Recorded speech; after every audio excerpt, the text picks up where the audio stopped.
Good evening, everyone. You're watching Vintage Motocross Q&A. I am your host, Joe Abate. Joining me tonight is Arnie Beaman. Arnie was a mechanic for Jim Pomeroy throughout his years at Bultaco and Honda.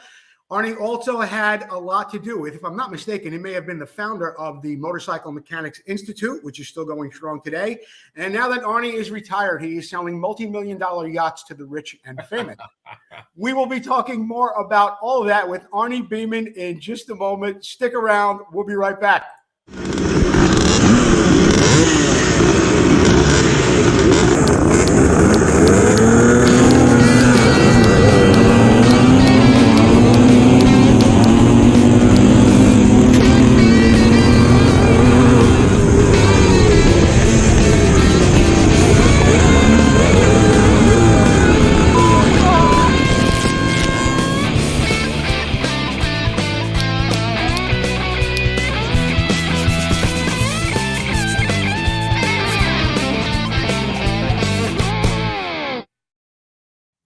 Good evening, everyone. Welcome to Vintage Motocross Q&A. I'm your host, Joe Abate. Arnie Beaman, thank you for joining me tonight.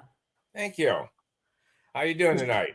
I'm doing really, really well, Arnie. I know we've got a lot to talk about. Before we get into it, I just want to give my sponsors a quick plug and thank Motion Pro Vinco, Preston Petty Products, Racer X Magazine, Full Circle Racing, the International Motocross Museum, and ReplicaMotorcycleParts.com. Also, everyone, don't forget to keep sharing the show. You share the show, we'll get you a nice sticker pack compliments of Vinco.com. Arnie, once again, welcome and thank you for joining me tonight. Thank you. Where do we begin, Arnie? I understand, you're in the boat business. You were a motorcycle mechanic. You were even a NASCAR mechanic for a while. Well, why don't we start at the beginning? You tell me about your introduction into, I guess, motorcycles came first, or was it being a mechanic for NASCAR? Tell me where it all started. Well, I guess it all started when I got an honorable discharge out of the Army. Okay. Came back to California. Grew up in California, little town called Sunland, Dahunga area. Okay. Just up around Glendale, Pasadena, Los Angeles area. Wanted to all my neighbors and everybody owned motorcycles, street bikes, Triumphs and Harleys, and so I decided I want to be a street rider with them. And my first motorcycle was a 1948 Ariel 500cc single called the Red Hunter. Okay. And back in the day, they used that for competition. In the 40s, they used that for scrambles and stuff. I don't know how. The thing probably weighed 1,000 pounds. But that was my first bike. And then I got a Matchless 650. That was a much nicer bike. And then a Triumph and so on and so forth. But that was kind of my introduction to motorcycles. I met a guy that was like a mile away from me.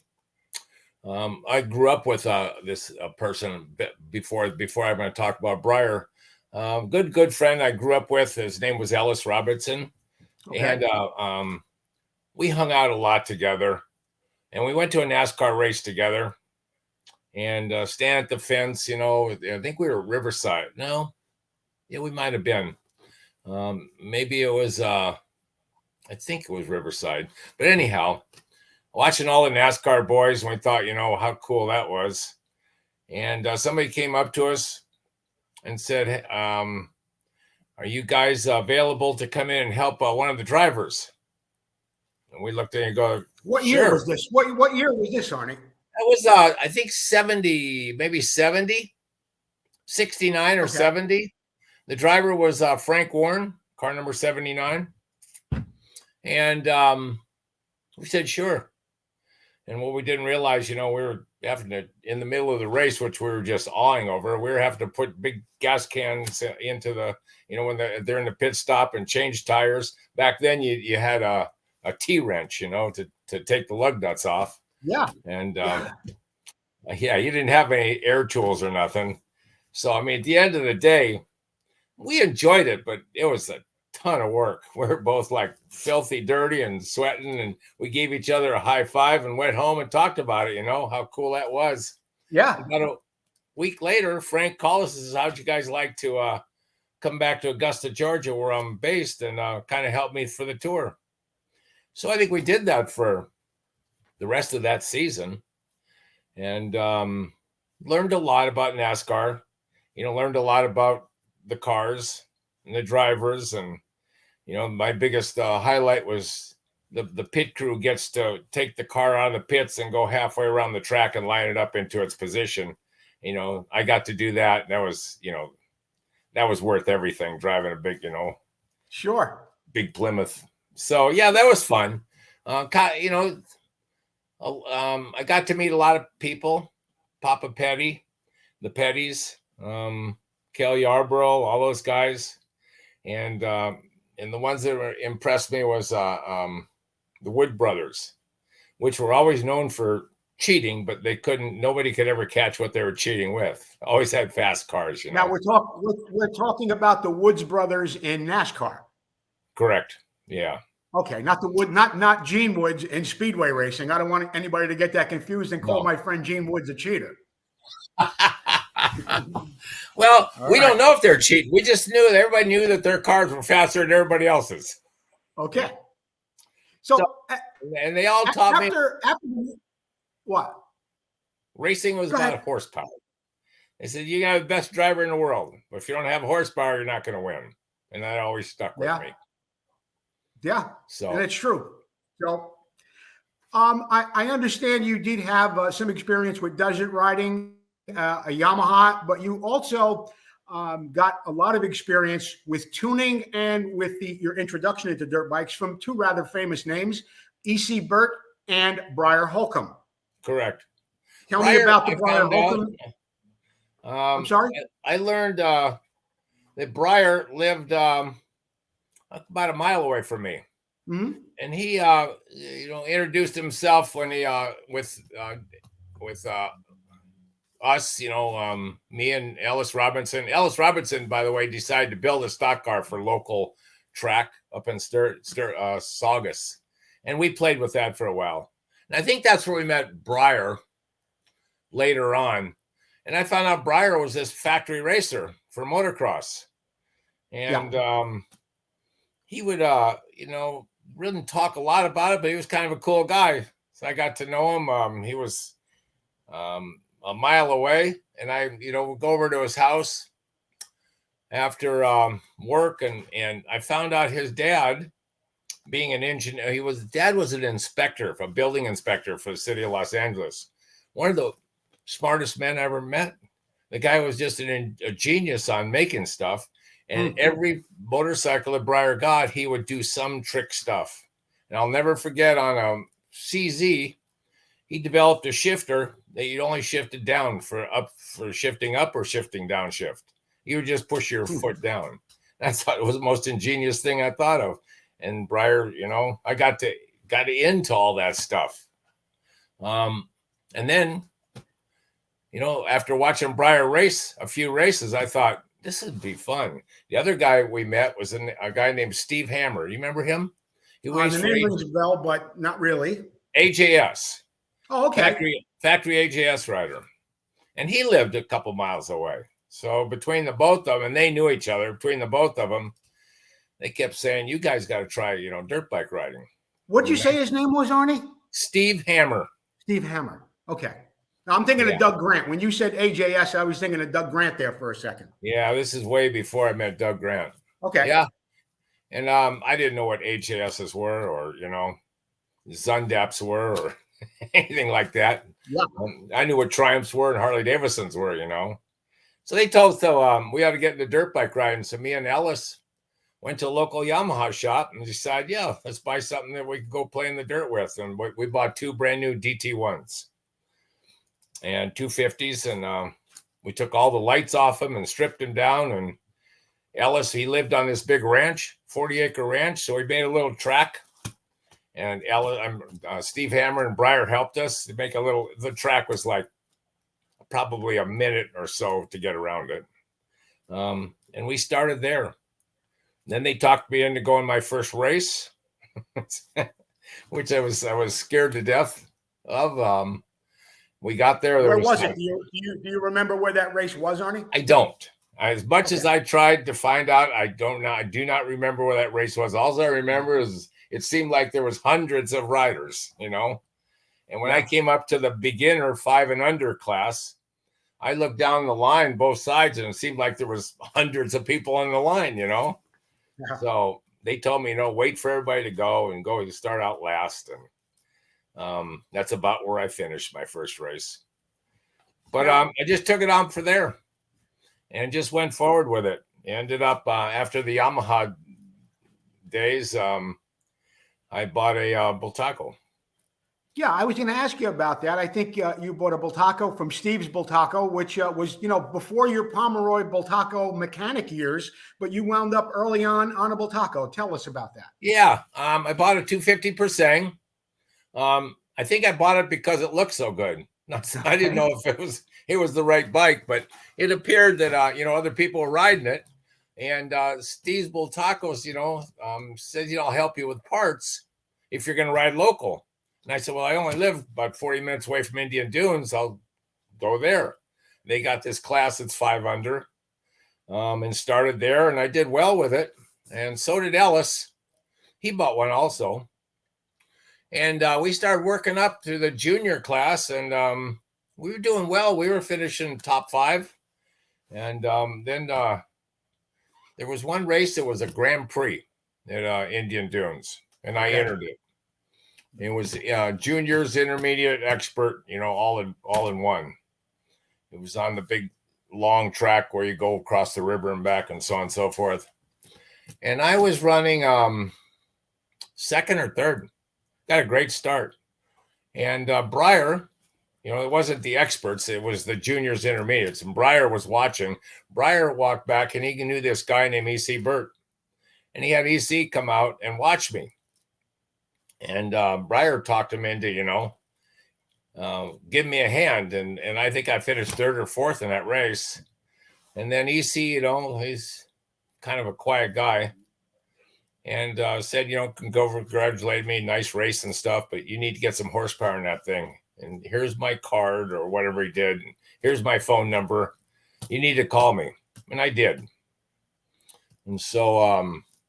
is that where you learned a lot of your porting techniques and different tricks to engine building, Arnie? I did not. I mean, I after he got my cylinder back, and I was so impressed with the horsepower, I had to ask him how. So that was on the DT or on the Bultaco?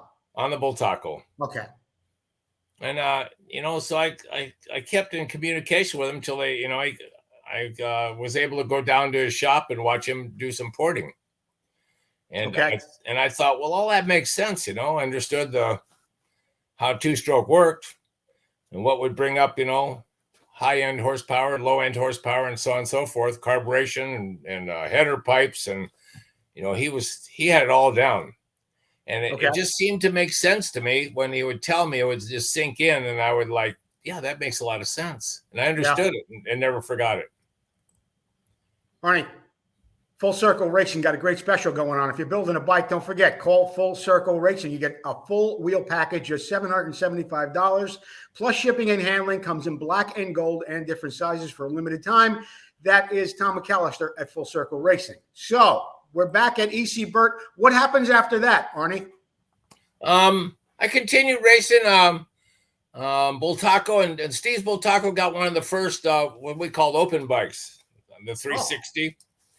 And I wanted that bike. So I sold my 250, and I told him I wanted to buy that. And he gave me a really good price, and a Steve's Bultaco t-shirt, and said he would help me. And I'm glad he did, because at the beginning, the gear for the Kickstarter would always break on that, trying to start it. And you were out for the day, And they tried different hardnesses and so on and so forth. And finally, we went to a guy up in San Francisco that made us the identical gear that we needed for that. And it never broke again. And I did well with the open class. I liked the open class. It suited me better. I was finishing really well, still a novice, ready to go into intermediate class. And, at that time, as you probably know, in California, we could race 4 to 5 days or nights a week. A week, sure. Between Lions and the night tracks, Indian dues, and then on the weekends you had Saddleback or Bay Mere, or there was a track out in Bakersfield I would do really well at, and so on and so forth. So I was doing a lot of racing, and then and a lot with Briar. Briar would take me out, and we'd go trail riding. Taught me a lot. When I thought I was going really fast over the rough stuff, he would come up next to me on the rear wheel and look at me and say, get another gear. It's like you make you feel like, well, I guess maybe I'm not going that fast.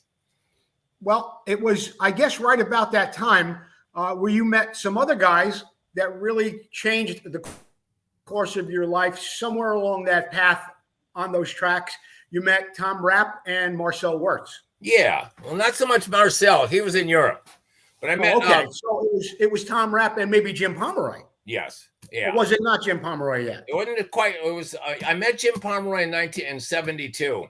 1971, I met Tom Rapp. Okay.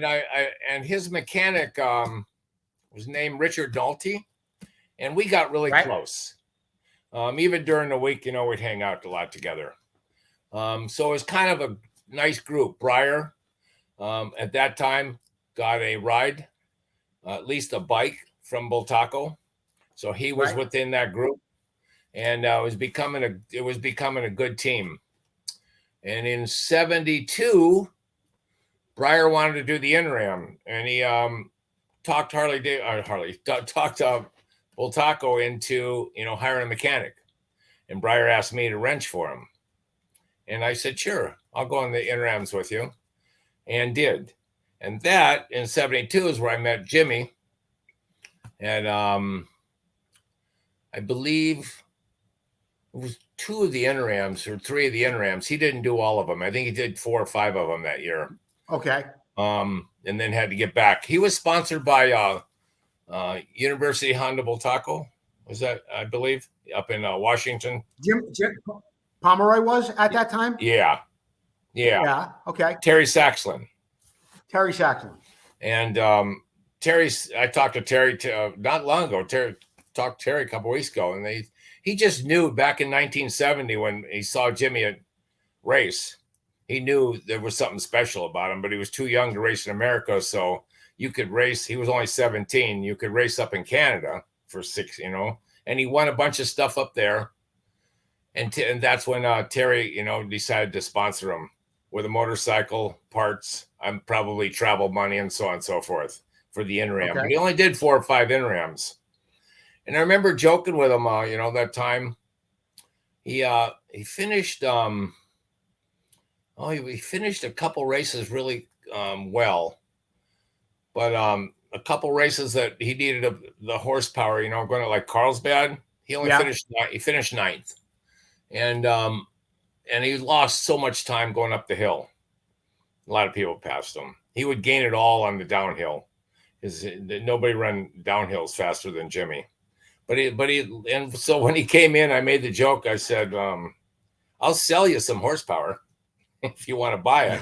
And he laughed and he goes, how much? And I go, it's expensive. How much do you want? He goes, all you can give me. And we laughed that off. And that's kind of the first time we hit it off.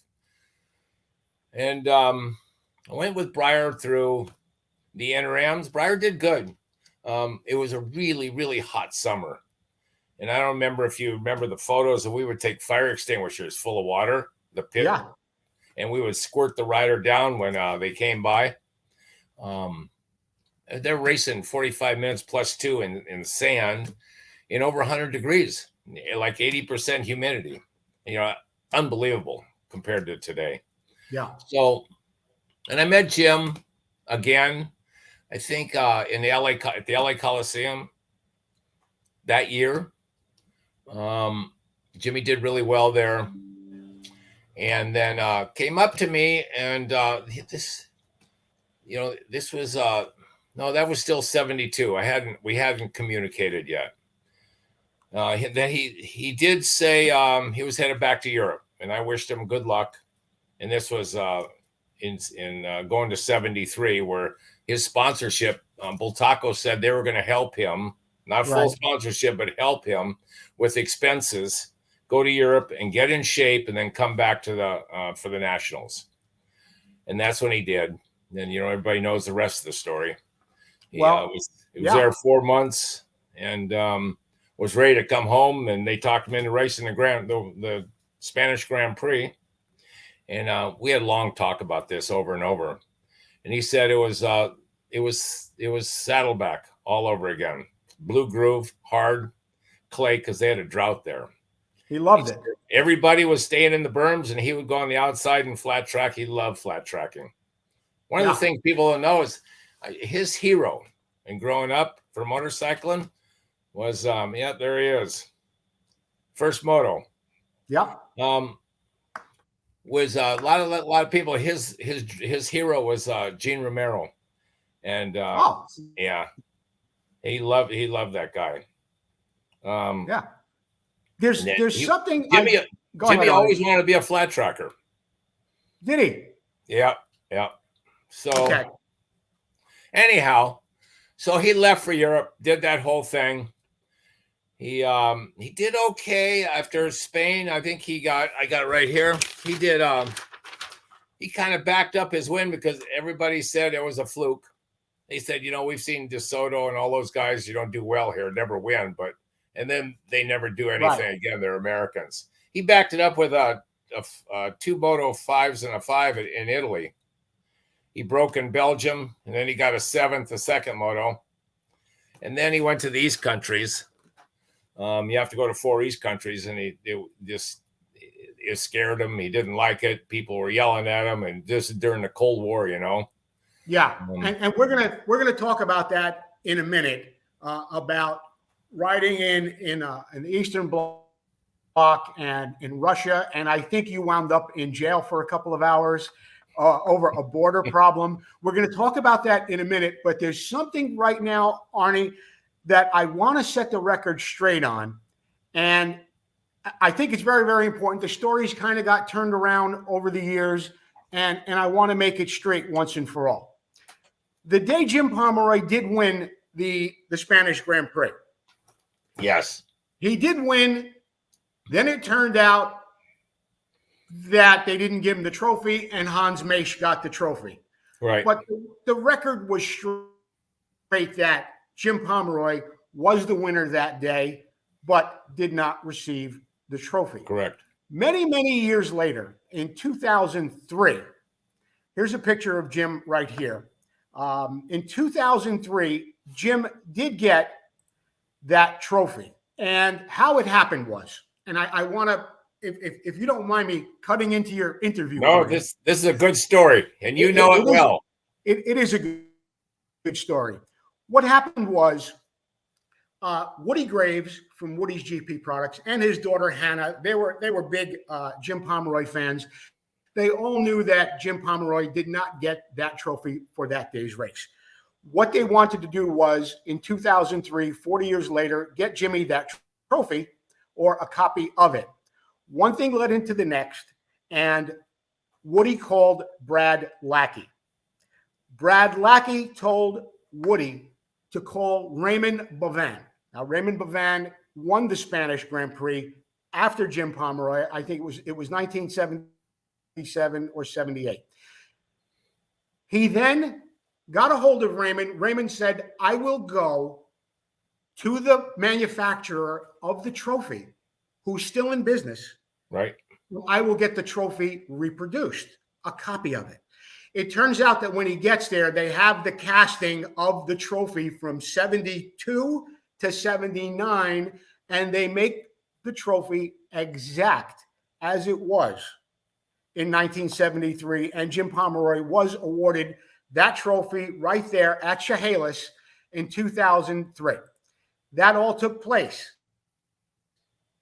because of Woody and Hannah Graves, Brad Lackey, and Raymond Beaman. And I have a picture of the trophy that Raymond won that year. It's exactly like the trophy that Jim got. So, for the record, if anybody says it was a copy, it was a replica, it was the trophy from that day, it wasn't.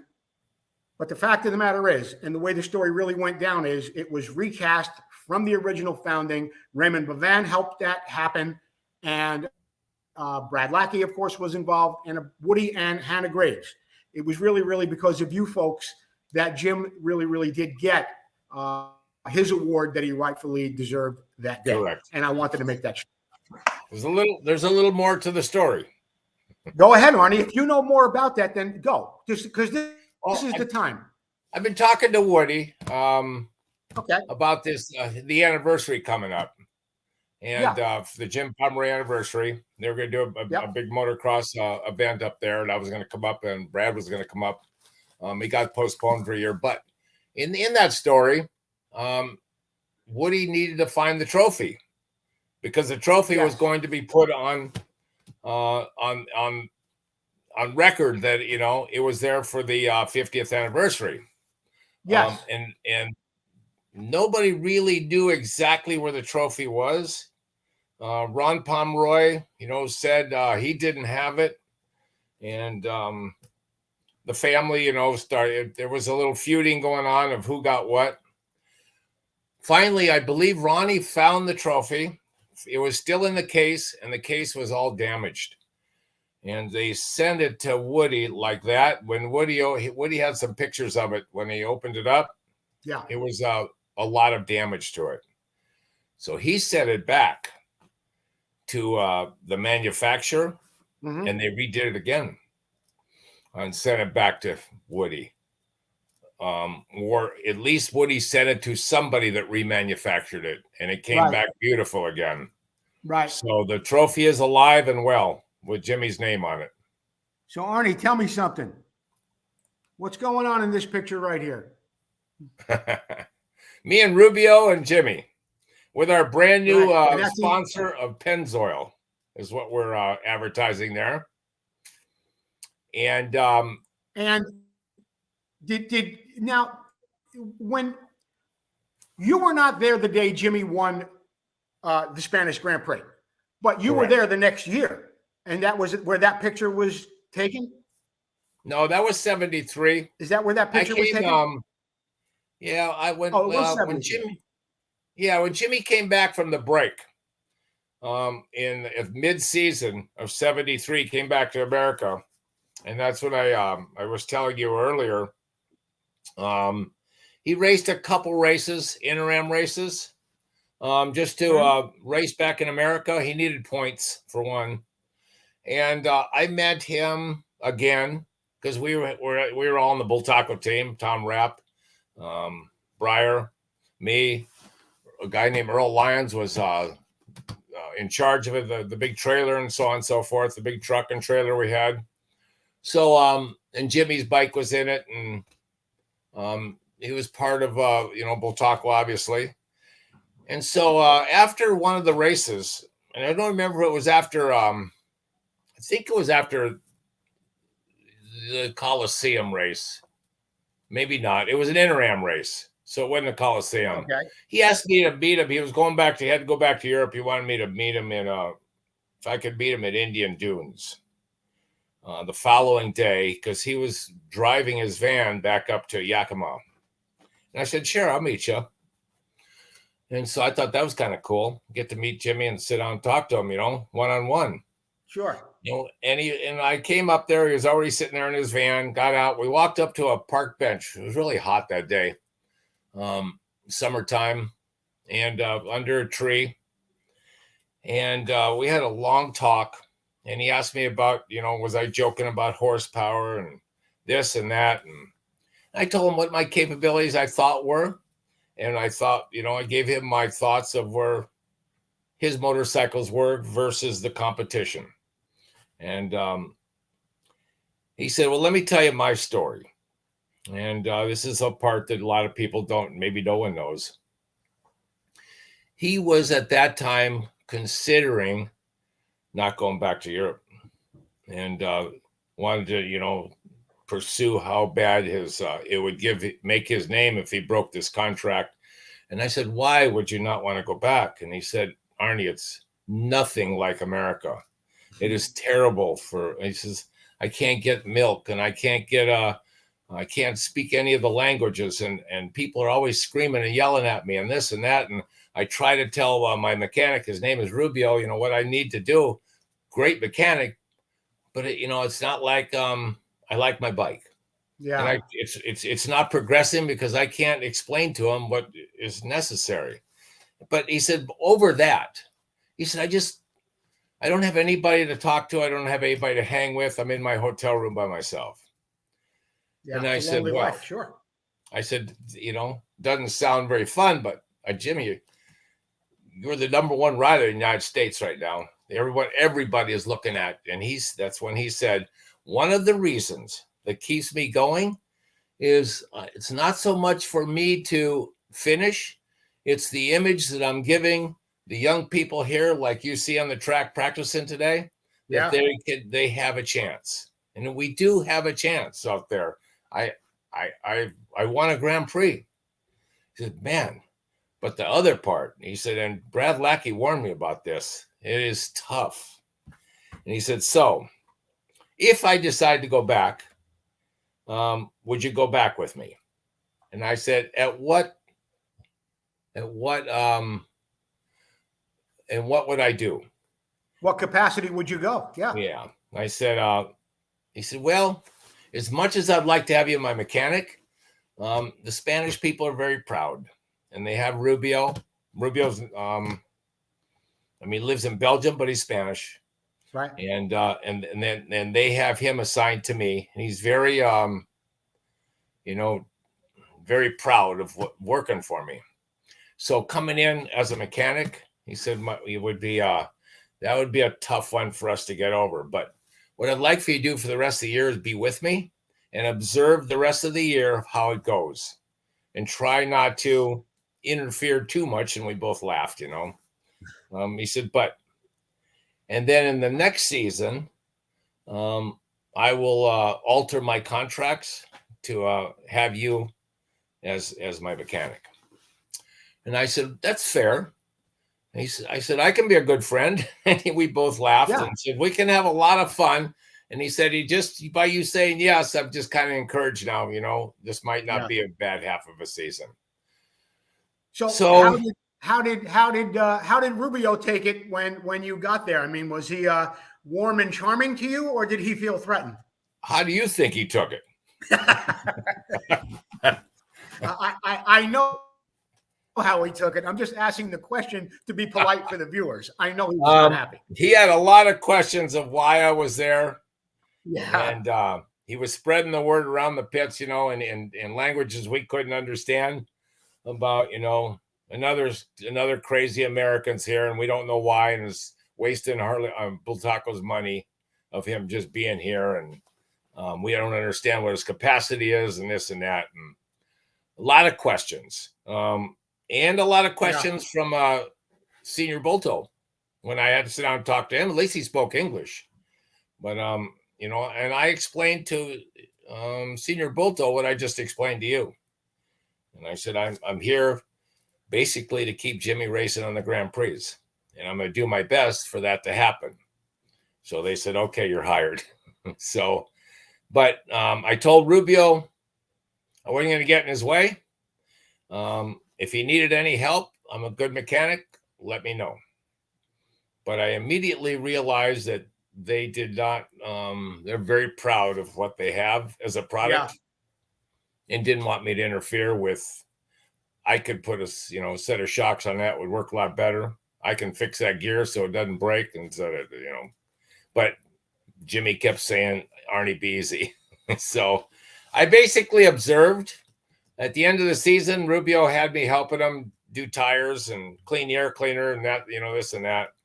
And then we got that sponsor, and, Rubio actually offered me a set of coveralls, mechanic coveralls, which kind of meant a lot to me. Yeah. And we went from there.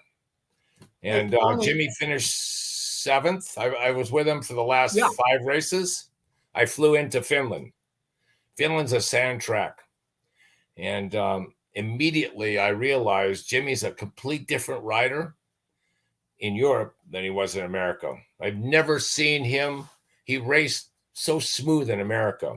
He raced, the tracks, as bad as they were, right, he was faster than I've ever seen him. He rode well in sand?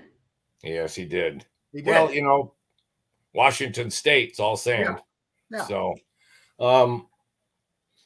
And I realized that there was something different about him in Europe than I ever saw him in Europe. Although, I was still kind of new to his riding style. I've only seen him ride in America a few times. But I was convinced if they could keep the bike together, he could win a world championship by watching him ride. So we went to take a quick break. A quick plug, Arnie, and we'll be right back. Motion Pro, one of the sponsors of the show, has a special going on for a couple of months now, and they've got a code that you check out, or when you check out, you put the code in MP9135. That's MP9135.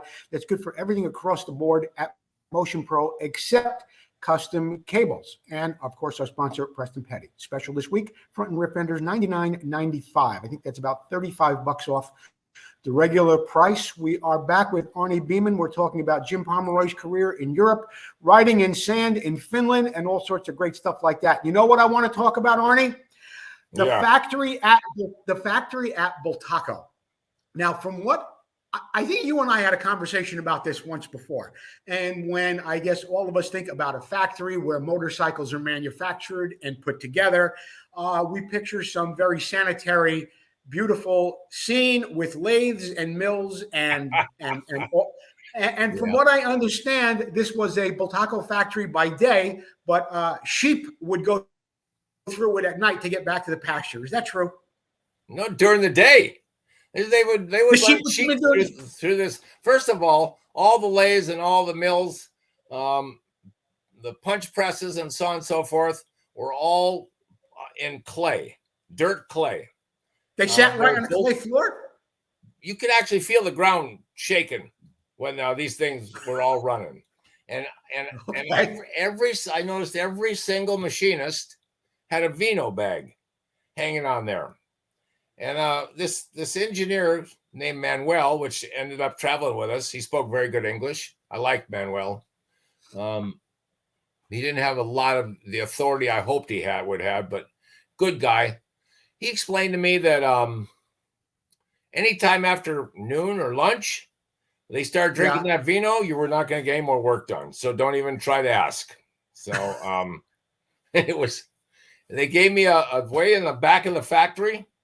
Our race department. They didn't have keep in mind when Jimmy won this thing, they were not a motorcycle company that was racing Grand Prix. Right. They had Marcel Wirtz as a factory rider, but that was it. But they didn't have anything really at the factory. So they had this open room that was all made out of clay and brick and dirt floor. And they said, this is going to be a race department. So when I realized the condition of the factory, I thought, this is not going to work. This is insane. But as it turns out, that was their life. Some of these people at the factory worked from kids and died of old age and still worked. The only job they ever had. So very, very, very devoted and proud people.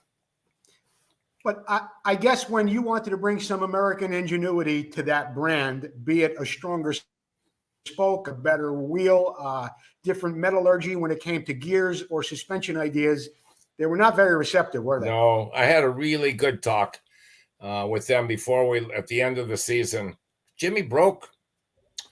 We had 1, 2, 3, 4, 5, 6, 7, 8, 9, 10 motos. He didn't finish because of transmissions. Wow. And still finished 7th in the world.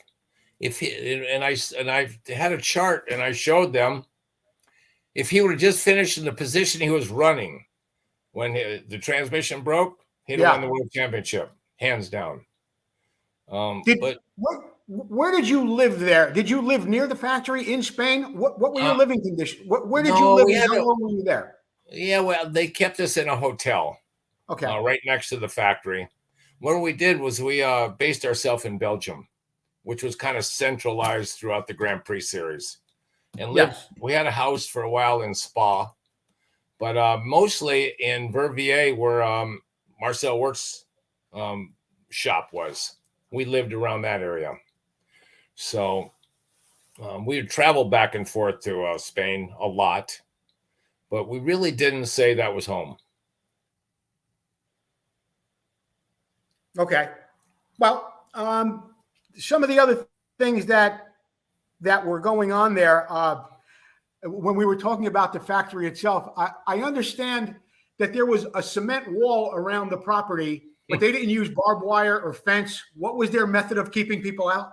So they would put concrete on top of this wall, and before it dried, they would break bottles and stick the broken glass into the concrete. I mean, thousands of broken bottles. There was no way you're going to get over it without getting cut. Yeah. Yeah, that was their. Now you were talking, and I don't know if this is a question that popped up into my head. The 74 season, you're racing 250 Grand Prix with Jimmy and Bultaco. Yes. Were you at the controversial race in Austria where with Falta and Moiseev? Were you there that day? Actually, I was not. Okay. And I'll tell you the reason why. But why? I did not. I was not there to answer your question. Okay. I got the race before, which I believe was in Poland. Yes. I got a message from the American embassy that my mother was either very ill or had died. And as much as I tried, the American embassy tried to get me out of Poland because my visa would not allow me to leave the country till a certain date. We had a spectator there. There was one of our few spectators that like Jimmy on the East Country. Says, I'll get you out of the country if you want to go home. And I said, I really, really need to go home. And I had this letter from the American embassy thinking that would save me. And he said, that's not going to do it at the border with your visa. He said, but I'll sneak you out of the country. And he had a Mercedes. And on the way to the airport, we got in an accident. And and he said, you need to hurry up and hide because I can't have an American in the car. And I'm like, great. So I jumped out and he says, I'll be back. Stay right here. I was on some little corner. Right. And he came back with a Volkswagen Bug. And he was going to put me in the front. And we had to get we were in East Germany. That's where we were. And I had to get in the trunk with a blanket over me. Honest to God. And I heard him stop at the border at Berlin. Yeah.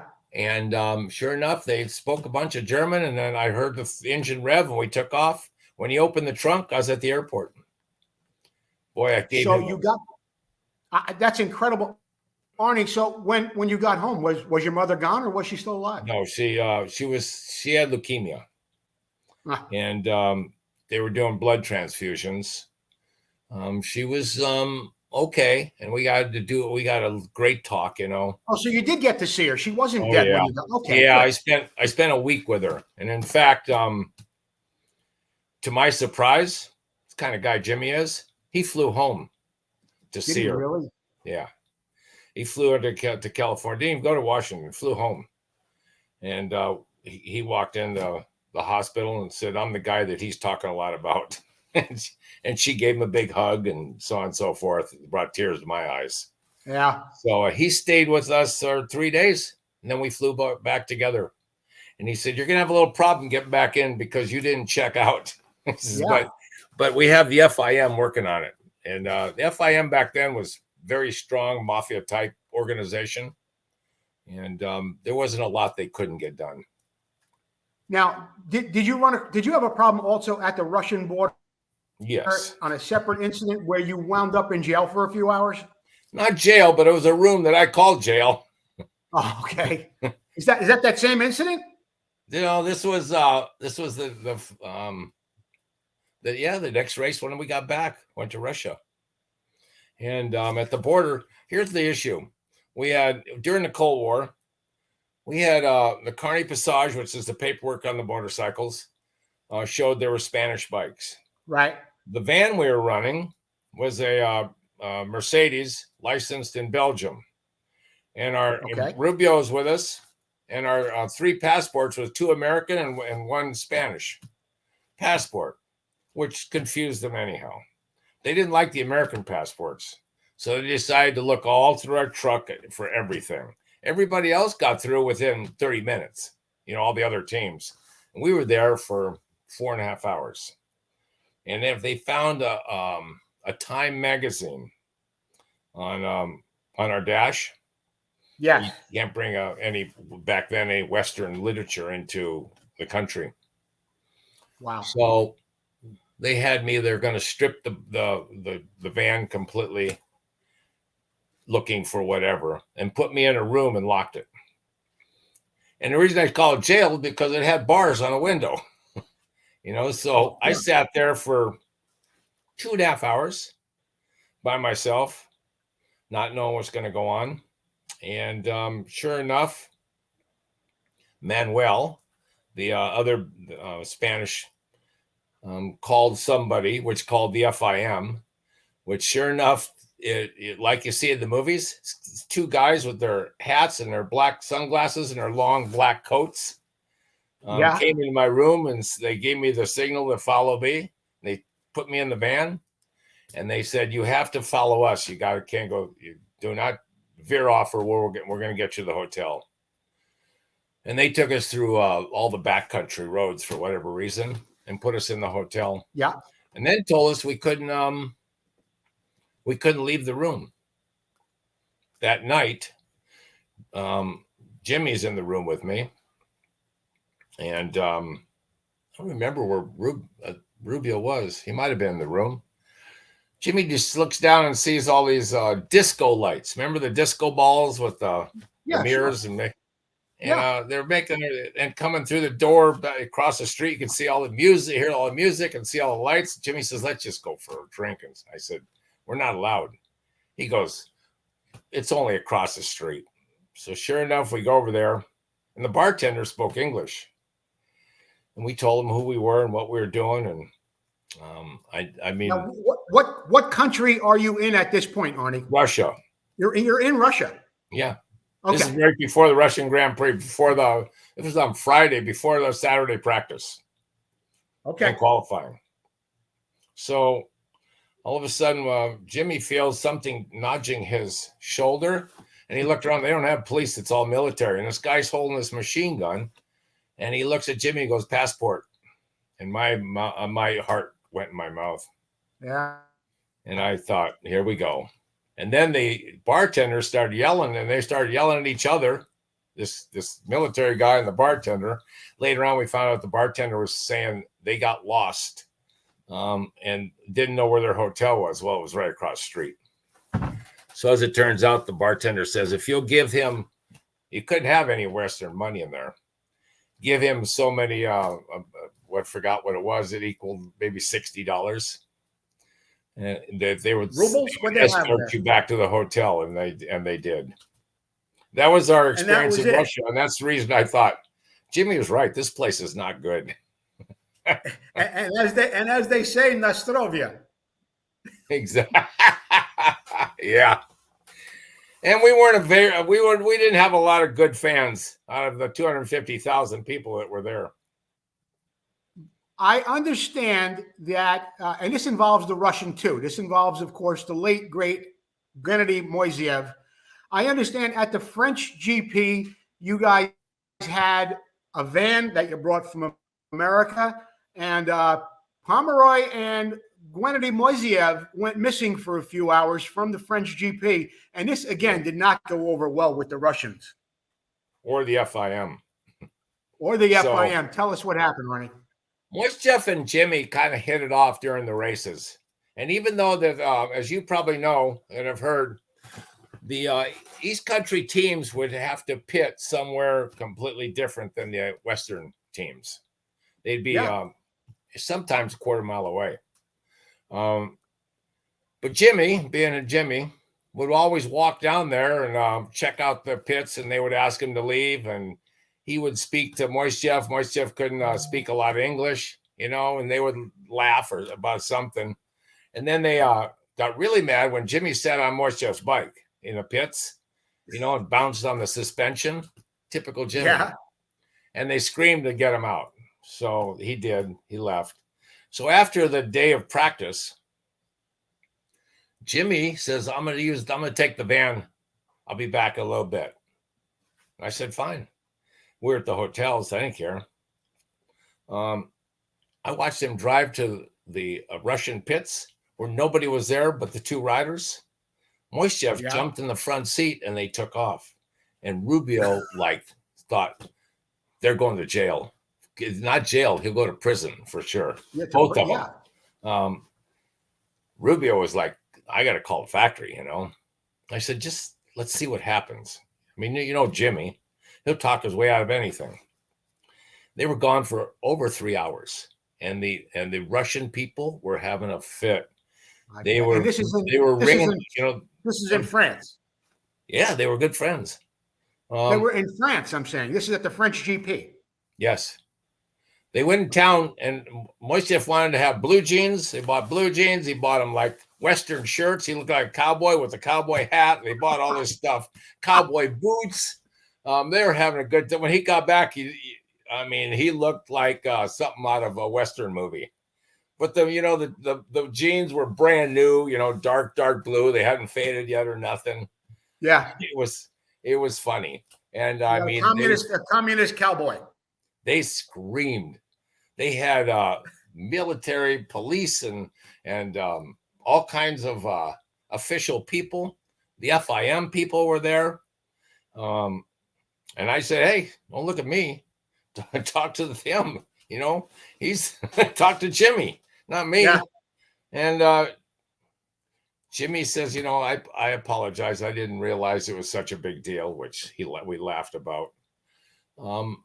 And they were going to take one race away from Jimmy.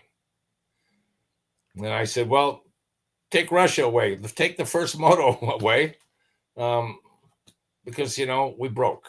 You take one of our motos that we didn't make any points away. We don't care. And then they just let all that slide, and nothing ever happened. But those two stayed friends forever. When we were in Russia the second year, and I'll get into that later, Moiseyev told Jimmy he should change his citizenship to Russian, because then he has all his, all his good salary, has a house. They give him a wife. They give him all his medical is all paid for. Everything's free. All he's got to do is race for the country. And Jimmy said, they have if you've ever been to Russia, on each side of the barbed wire fence, they got probably 100, 150 feet of sand. And in those sand on both sides are landmines. So Jimmy said, get in or out.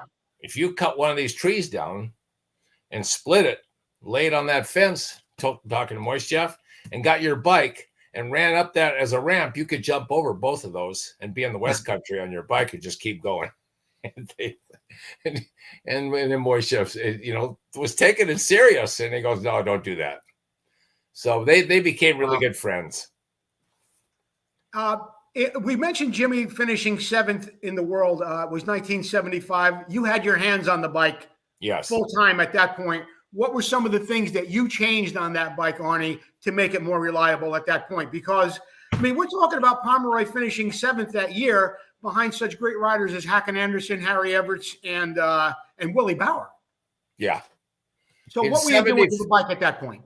At 74, he finished 14th. And was very disappointed with all the breakdowns. When we were flying home, headed back to America after that, he got sick and tired of the breakdowns. And I said, Jimmy, as much as I'm trying, we can fix it. I can fix those transmissions. I guess, God, we had a ton of moto finishes that he broke the transmissions. We broke so many transmissions that Rubio had a bearing for the crankcase. There was a slip bearing that we didn't have to heat the bearing up to get the cases apart. It would just slip apart. We could put new gears in it and slip it back together. But it was the main drive gear.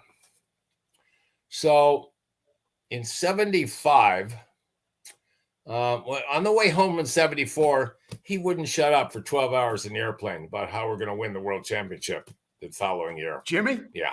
Yeah. He said, I'm going to make sure that you get the bikes and that we're going to change this whole thing.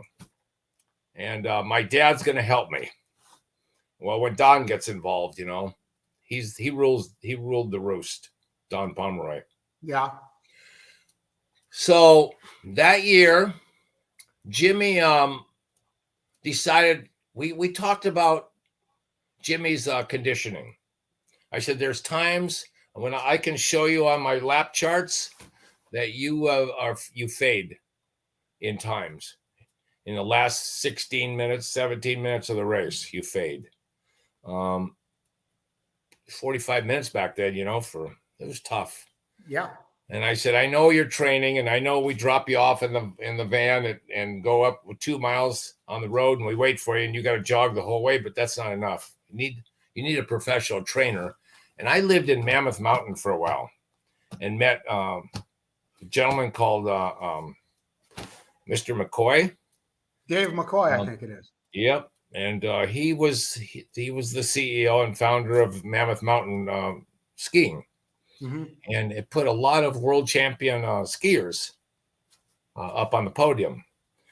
So he raced motocross, or he didn't. He rode motocross. His son Randy was very good at motocross, but one of the things that Dave liked to do was ride.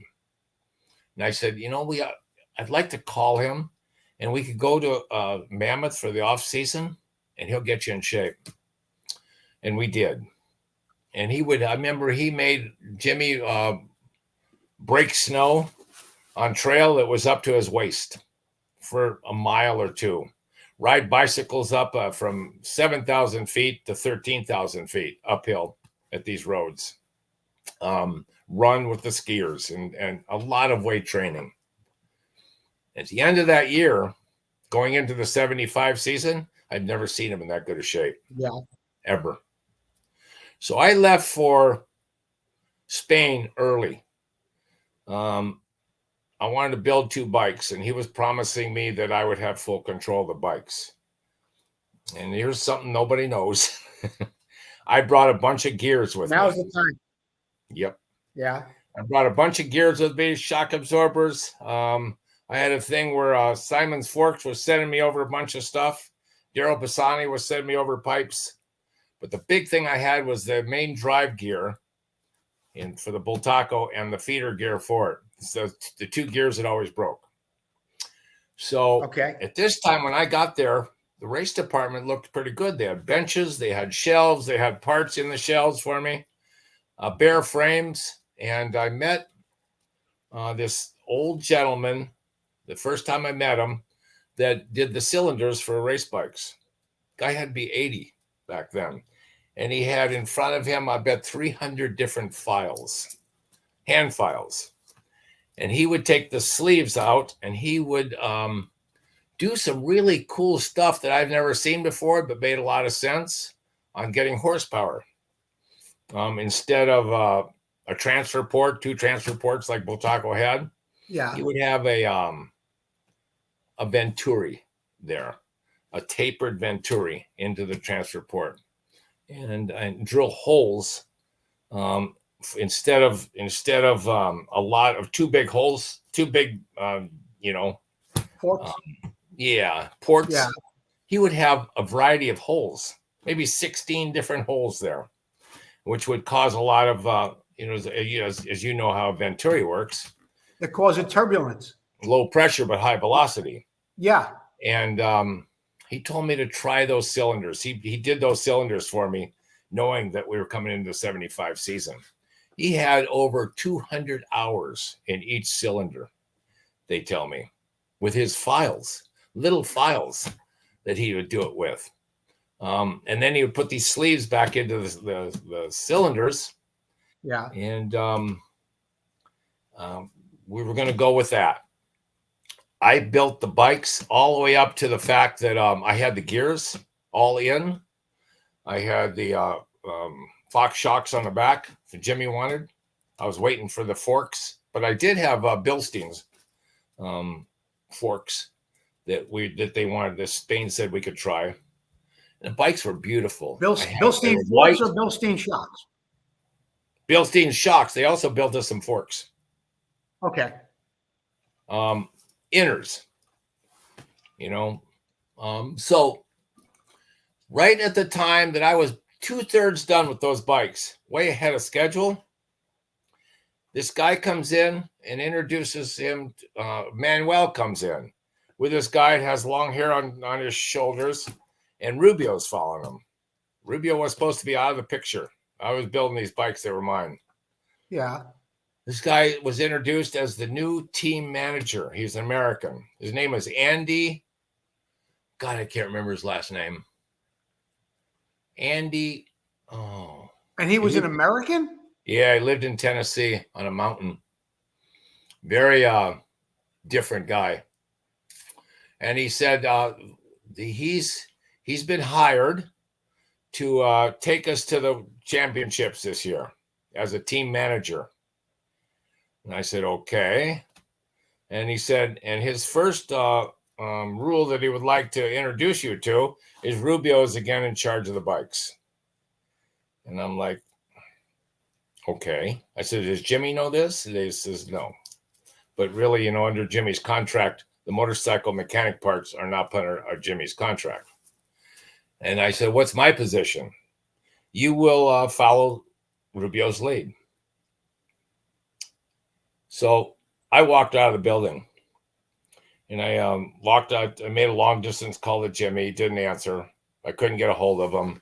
I was upset. Went to the hotel. 2 days later, I came back to the factory and Rubio had the bikes completely pulled apart again, started from scratch. But I noticed that he did not realize that the 2 gears were not the Spanish gears. And so I said, okay, let's put the cases back together. I'm going to help you. So we did that. He took the bikes completely apart and I had titanium bolts and for the primary. He made me take all those out. They were not tested. The swing arm. I don't know what sense that makes because all the stuff that they did test was still shit anyway. Right. So anyhow, let me interrupt your story. Go. When Jimmy got back, he was not happy. And I said, let's just let it go. It's the beginning of the season. I told him about I said, you're not going to break transmissions. So we tested this guy's, I think his name was Toro, the guy that did the cylinders. We took it up to the Spanish Grand Prix track to go test up there. Yeah. Jimmy said, this thing is a rocket ship, but it's pinging its guts out. So Rubio, tried hard to jet it till it was over jetted and it was still ping. And I said, let it ping. Let's see what happens, And sure enough, it seized. So in the 4th or 5th lap, he seized it. So we took it apart, hot seizure on the exhaust side. We tried a little bit different bore, loosened it up, still seized. Put a different base gasket on it to take some compression away, still seized. I said, I told Rubio, we can't use that. I told Andy, I wasn't going to talk to Rubio. I said, we can't use it. We're going to have to go back to cylinders we used last year because nobody's brought anything that's updated. So he's always smoked a pipe. And that was his trademark. He took a couple hits off pipe and says, well, if that's what we got to do, that's what we got to do. Yeah. So we went in the season with basically last year horsepower, which I was really upset about. They wouldn't let me do a cylinder, obviously. Rubio would have screamed to Spain. So in let's see, in 75, what really pissed me off, first Grand Prix in Spain, we broke both motos. He broke a front wheel, and I don't remember what the second moto was, but we didn't get 8 points. But in Austria, he finished a 6th and a 5th. What people don't know about in Grand Prix racing, you don't. We learned really late. I mean, really early. You don't race for the overall. each moto you get points, and those points are added up to the end of the year for the world championship. So everybody would count points for each moto. A 6, would be X amount of points. A first is 10 points. A 10th is 1 point, so on and so forth. So consistency could win championships. A lot of seconds, thirds, and fourths, you could still be a world champion. Because here's a good example. In 75, or excuse me, in 74, is that what we're talking? That's what we're talking. No, we're talking about 75. We didn't get anything in Spain. We got points in Austria. We got a first in Belgium. That blew everybody away because all 3 world champions were in there. Joel, Roger, and Gaston, all Belgium riders. And Jimmy got a great hole shot in the first moto. But wait, that's a 250. That's a 250 race. Yes. How was Roger? Roger was in a 250 race. What was it? The nation? Because he was a Belgian, he could do that. He lived in that country. Right. So he dropped down to ride a 250. Yeah. Okay. Yeah. And Gaston came up to ride a 250, which is a 125 rider. 125, yeah. They wanted all 3 Belgians in there, Belgian riders in there, figuring they're getting first, second, third. Jimmy, on the first lap, probably had 45-second lead over Roger. And then Joel. And then Torleaf. And they black flagged the race. We have no idea to this day why. Everybody had to come and start over again. Sure enough, Jimmy got another hole shot, and he ran away with the first moto. In the second moto, and I don't want to say any reasons why, the pipe was smashed from Jimmy hitting. We had down pipes. Right. I said, we got to put a new pipe on it. And Rubio said no.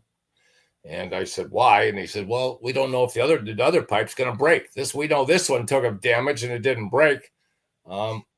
If it breaks, it's a DNF. I said, if we're hurting for horsepower now, and Rubio says, we got plenty. He's running away with everything. So I let it go. And sure enough, bike seized on the second moto. And I was in charge of carburation. But then in Czechoslovakia, we broke, and then we went to Poland. In Poland, I figured out a way to Rubio and I put a reed valve in it, figuring it would help the situation on this. The cylinders were just getting too hot. We didn't have enough thin area for the type of horsepower. Okay. Put a reed valve in it. Jimmy loved it. In Poland, what we didn't realize is the new team manager told Bultaco that we wanted to try brazing the frames together for more flex. And flex gives us better traction for whatever reason or theory that was. So, Jim, there was a long straightaway in Poland with a 5th gear wide open jump. And you had to jump into it like a hole, and the suspension would just boom. And I thought for sure that we're going to break wheels. On the halfway mark, 25-minute mark, Jimmy had a 45-second lead on everyone. And we kept telling him to back it off. Well, he backed it off enough to where he hit the front wheel in the hole instead of the back, and it broke the headstock off the frame. And I thought he was going to the hospital. It was ugly get off. His face hit the ground hard, and the bike was in completely 2 pieces. So we did not finish, obviously, that race. And I believe that's what got our team manager fired because we didn't see Andy no more. And it was me and Rubio and then Marcel again. So, I mean, Manuel. Arnie, we're gonna take a quick break to hear from our sponsor, Vinco. We'll be right back with more Arnie Beaman. Vinco, who already has a full line of vintage parts, now has air shocks that are an exact duplicate of the original air shocks so popular in the late 70s. So whether you're looking to build a full racer or museum showpiece, these shocks will give you that incredible 70s look and improve your bike's performance. These new air shocks are fully rebuildable with Ventco rebuild kits, and all shocks are hand assembled in the USA with all new components. Every component is brand new. Just like the originals, our air shocks are adjustable with 2 chambers, high and low pressure, giving you tremendous flexibility for settings of your bike suspension. The Ventco air shocks come fully assembled and ready for installation. Just add air or nitrogen. The kits include the manual and spacers. Visit Ventco.com to check out the air shocks and all that Ventco has to offer to help you get back on track and to keep that ride going.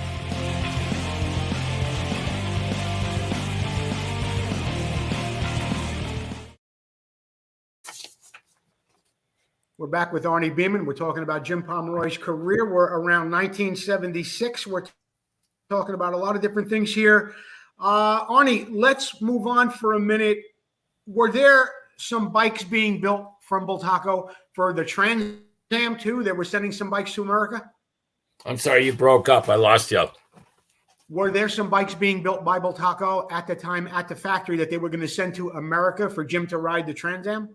Yes. Yeah. Let me back up just a real quick in 74, even though 74 was a disaster in European racing. Go ahead. When we came home for Trans Am, right. I did not have Rubio there. And so I took my bikes to 250s to Baymere, Bultaco. Yeah. I believe that was the name. And we did a lot of work there. I finally got to do a lot of things I wanted to do. And then took it to LA Coliseum. Not the LA, Houston Astrodome, the first indoor race. Yes. Jimmy won that. So I knew we were on the right track. And then for the Trans Am on that year, and we finished, I think 3rd or 4th. He was the first American, I think 4th, first time American finished that high in a Trans Am, and finished some. He was on the podium, I think 3 times with 3rd places. So he did good in that Trans Am. So I knew we were on the right track.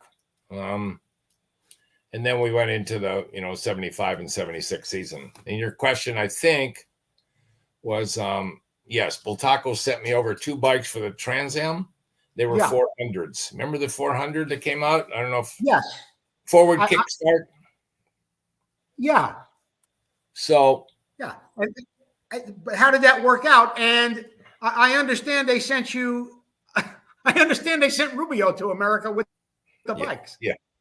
Yeah, they sent Rubio with these 400s to teach me about the new motor. I see. So, and our first experience, Jimmy hadn't even rode one before.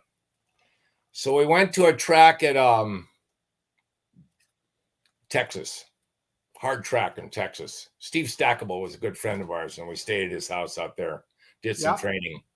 And the bike just weighed so much. The cases on this thing were seemed like an inch thick. Even the primary cover, everything was cast aluminum, and it was thick. Yeah, it looked completely different. All prototype. It looked different. Yeah, and it weighed, and I didn't realize how much it weighed because Jimmy kept saying, "I cannot turn this thing," and it just killing me, the weight of it. And I said, well, I'll see if we can lower the frame a little bit. I'll ask Bultaco if we can lower the frame, and we'll put an up pipe on it. Jimmy thought, well, that's a good idea. So the next time we were back in Atlanta, where we knew this great welder, Zappa, was his name. And the guy was unbelievable. He could, in his shop, for a welding shop, you could, anywhere in that shop, you could eat off the floor. It'd probably be cleaner than most people's plates. One of those places. Yeah. So Zappa says, yeah, we can cut the frame. And I said, well, I need to go in the office, and I'll call Bultaco. And I call him. I explained what Jimmy's problems were. Jimmy was in the shop with Zappa. And they said, absolutely, you do not cut that frame. You cut that frame, you're fired. And I looked out the window, and Jimmy's got a big smile on his face. He's got the lower half of the cradle in his hand with a big thumbs up. And I go, okay. At least I called it a lot to find out. And we walked on. I said, you just got me fired. He said, not if this works. Right. Not if it works and you win. Yeah. Problem is, we put the bike all together. We dropped it 3/4 of an inch. Couldn't tell a lot, except we had Bassani build us an up pipe for it. And that was different. But we put the bike on the scale, and it was 302 pounds. That was like insane, you know. The motor weight, I mean, the motor, it felt like me pulling out a Harley motor later on in life when I did those. It was just too heavy. So we raced, I guess, the first 3 races. He never got, I think his best finish was 14th or 15th. Just couldn't, you could tell he just couldn't get it together. So I said, that's it. That's enough. I'm putting that bike away, and I'm bringing out I'm bringing a 250 out that we'll race in the open class, and we'll board, 40 over. And we did. And Rubio was on the phone immediately. But we finished well with the 250. He was back to his normal everyday 4ths and 5ths and 3rds. And they packed up the 400s and sent him home. Wasn't there a situation one time too where you didn't have a motor and you wound up taking a stock engine from somebody else who had a local Bultaco dealership, or is that story? No, that was Atlanta. They finally, I kept asking for an open bike motor. Yeah. 370. They were building 370s back then for the factory riders. And they said we're shipping them. They're on their way. So, I had him practice on his 250. And, I had one bike there. They didn't even send us another bike. We had one bike. And I put the 250 motor in, which was a good, solid motor. He was finishing really strong times. And I thought, if we could ride in this 250, he'll win this thing. But AMA was starting to complain. Riders were starting to complain. How come he gets to ride a 250 and we have to ride open bikes? Right. That kind of thing, So come time after practice, there was still no motor there. And it didn't appear any motors were coming. So I told Jimmy we're probably not going to be able to race. AMA's got an issue. They want a meeting with us or me. And I know what the meeting is going to be, that we can't race 250 motor, even though it's probably a 255. Right. So, but it's still smaller than, I mean, where's the advantage of running a 250 motor in an open class bike? Everyone said the weight. That's why Jimmy's going so fast. It was lighter bike. Okay. So I won't tell you who the teams were that were complaining, but why not? They were brand names. Come on, it's a long time ago. Say it, Arnie. Spill the beans. Team Yamaha. Really? So, yeah. So, okay. When they announced Jimmy was gonna not on the loudspeaker that we weren't gonna be able to race, they said why? The motors. Unfortunately, Jimmy didn't get his motors from the factory, so we're gonna scratch him. This spectator come up and said, "I have a brand new 360. Just bought it. I don't think I have but 20 minutes on it. You're welcome to ride. Jimmy would ride my bike." And Jimmy says, "I'm not riding your new bike." He said, "You have no idea what it's going to be like when I get done with it." And I said, "I'll tell you what, how about lending us the motor and I will see if I can get you a new motor to replace it." He goes, "Anything. If Jimmy rides my bike or rides my motor, I'll never sell that thing ever." And he said, "You wouldn't need to get me a new motor because I'll never get rid of that one." And he said, "Would you really do that?" And I looked at Jimmy. I said, "You want to try?" And he goes, "Yeah." So I have a time limit, AMA time limits, of right. And then I had to go to AMA and get, because the numbers didn't match that were in tech inspection.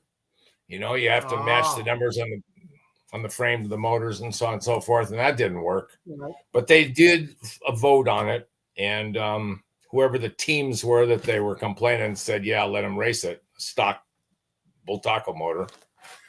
So long story short, he won both motos. And won that one overall. Trans Am on a stock motor. And the guy was he was like so happy. The motor was like, probably still got that. He's probably still got that motor today. And it still got mud on it. I guarantee it. So I bet you it does. I sent him a whole bunch of shocks and forks and everything else. He, and thanked him up and down. He never got a thank you from Bultaco. Hey, Arnie, wasn't there a situation where you guys were sending a van over to Europe? And I know I'm backing up here a little bit. Yeah. But you sent a van over to Europe filled with really good parts from America, including Simon's forks and Bassani pipes and all kinds of stuff. And when the van got there, what happened? Yeah, well, Jimmy wanted an American van. He got tired of driving this slow Mercedes van, four-cylinder diesel. He wanted I think Brad had a motorhome there. So Jimmy wanted a maxi van. A Dodge maxi van. Right. And so Bultaco bought a maxi van, and we had spent probably a month working on it inside. I had it all the sides were, carpeted with the speakers and all that. And then I got Snap-on to give us a 10 drawer full of tools, sponsor us, as long as we put the name on the side. And we did, which was a mistake. And then I had a generator in it. I had a water tank under it to clean the bikes. They didn't have any of that in Europe, and I just loaded it down. Daryl gave me 4 pipes. I had all the gears I needed. I had Simon Fox shocks in it, and all Jimmy's new riding gear in it. Locked it up, and I personally took it down to Miami and put it on. I watched it go onto the freighter, into the cube, and locked the door, and we had the key. They gave me the key, and we have an insurance policy on it. So I asked 100 times, is this thing safe? Absolutely. No, you got the key. Nobody will bother this thing. Where would it be going? It would be going from Miami to Barcelona. Barcelona? Yeah. So we got it to Barcelona. We waited and waited and waited for it, and we had to get all the paperwork. It was in customs for a week. And finally got it, walked over to it, opened the door. It was gutted inside. It was completely gutted. Other than the carpet walls and the speakers, even the stereo was gone. Toolboxes were gone. All the parts were gone. And as much as the Bultaco complained to whoever, the customs people, we never got any kind of reimbursement for it. So, and obviously that happened when it got to Spain. Yes. Yeah, I'm thinking. There's talk that, it happened on the ship, but whatever. Wherever it happened, it happened. So we did have the van, and we started over on, our old toolboxes and our old parts and everything. We put everything in that van. And at least we had a good, fast vehicle that we could pass everybody, going up the hills now. And it would have been nice to have all the cool stuff. I still have the water tanks underneath. That was cool. Everybody watched me wash bikes, when they were all muddy. Arnie, tell me this. There was rumor in I guess it was 77, where Honda was going to buy Bultaco, but actually I think the way it really went was they were just looking to get the competition out of the scene with Osa, Montesa, Bultaco, and Honda bought them and actually shut the doors. Were you or Jimmy under the impression at some point that you were going to get maybe that Japanese technology into the Bultaco factory and continue on with that brand? Were you hoping for that? Or? That happened in 79. 79. Yeah. See, Jimmy raced for the Hondas for 77 and 78. That's why I thought maybe it happened in 76, but okay. Yeah. Okay. Yeah, you're jumping ahead a little there, but yeah. That happened early 79 when Jimmy was the only rider. We'll get into that later, but only rider to ever leave Honda. Honda fired riders. Nobody ever left Honda except Jimmy. And one of the reasons he left is thought, what an opportunity that would be to have Honda's technology in a Bultaco. Yeah. As you know, in 79, I'll jump ahead. Jimmy went back and jumped on Bultacos, and quote, Rubio was his mechanic. And it was not a bike that was going to compete with, 1979 KTMs and Yamahas and Hondas back there Right. at all. Not even close. Let's, And then in the middle of the season, they shut the doors at Bultaco. in 79. Yeah. Let's bounce back there for a second, because there's a gap I was never able to clear up between when Jimmy left Bultaco for Honda. Were you already at Honda? Did you guys leave together? How did that happen? Bridge that gap for me there, Arnie. Who left first? Yeah, we had a long talk whether we should go into the 76 season with Bultaco or not. And I just said, I unless you can get them to let me build a bike in America, right, and ship it over to Europe, I say, Honda's going to be your best bet. I didn't know how good the Hondas were. And so Jimmy got an offer. The reason he asked me is he told me he got an offer. However, the offer was without me becoming his mechanic right away, because they had Merle. What was Merle's last name? Anderson? Yeah, Merle Anderson. Good mechanic. Really cool guy. And been with Honda for a long time, but Merle was talking about retiring. And I said, that's fine. Just get your foot in the door, and let him, let's see how good the bike is. So I got invited to the first test, and Merle was with me. And I think we were at Saddleback or Bay Mirror for maybe Carlsbad. It was a test day for Honda. And this is after Jimmy signed with them. And I watched Jimmy's times, and I watched how smooth he was on that bike and how that bike sounded. And he came in, and I said, we could win a Grand Prix World Championship on this bike. And he goes, that's exactly what I was just going to tell you. Yeah.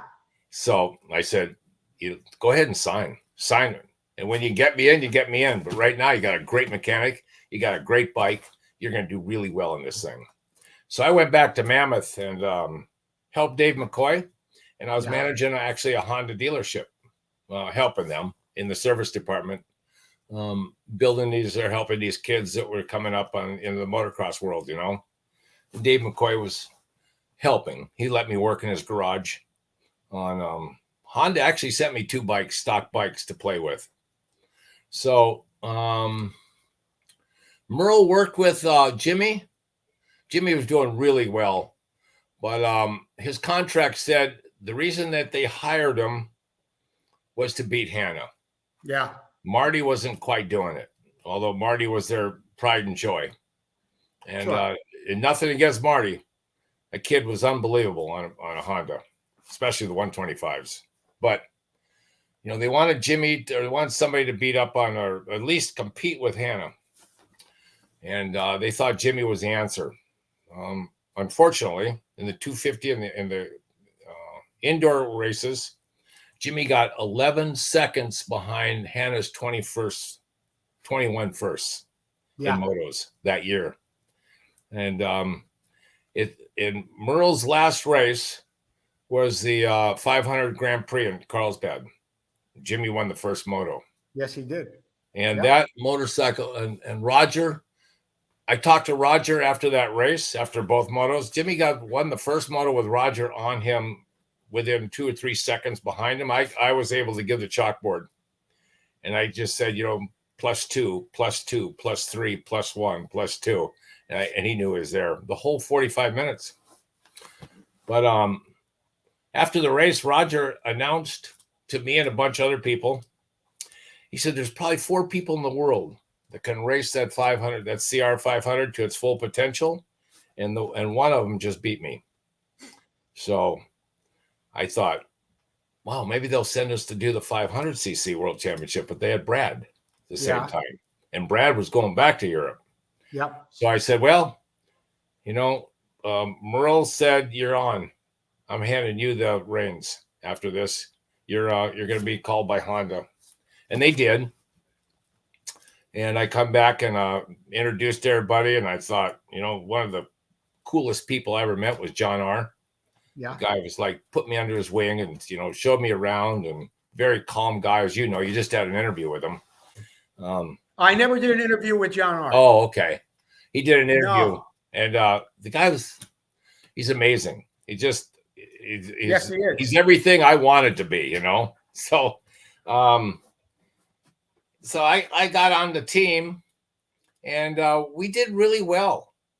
The Hondas were good, except the next year, 77, he signed 78, and he said, I want to go to Europe. They're 77, I'm sorry. He said, I want to go to Europe. And they said, no, we want you here for the Nationals. And he said, the whole idea at the beginning of our conversation was I'd race for you 1 year to try to beat Hannah, and then you'd send me back to Europe. He says, yeah, but you didn't beat Hannah. And I says, but regardless, I can win a world championship in the 250 for us, and Brad will probably win one for the 500. Yeah, I thought that was the year for America for sure. Why wouldn't you want to do that? And then the Japanese got involved, and they said, absolutely not. So I told Jimmy, settle down. Let's run the 250s. We'll do our best on indoors. We'll win a national championship, or at least give Hannah a run for his money.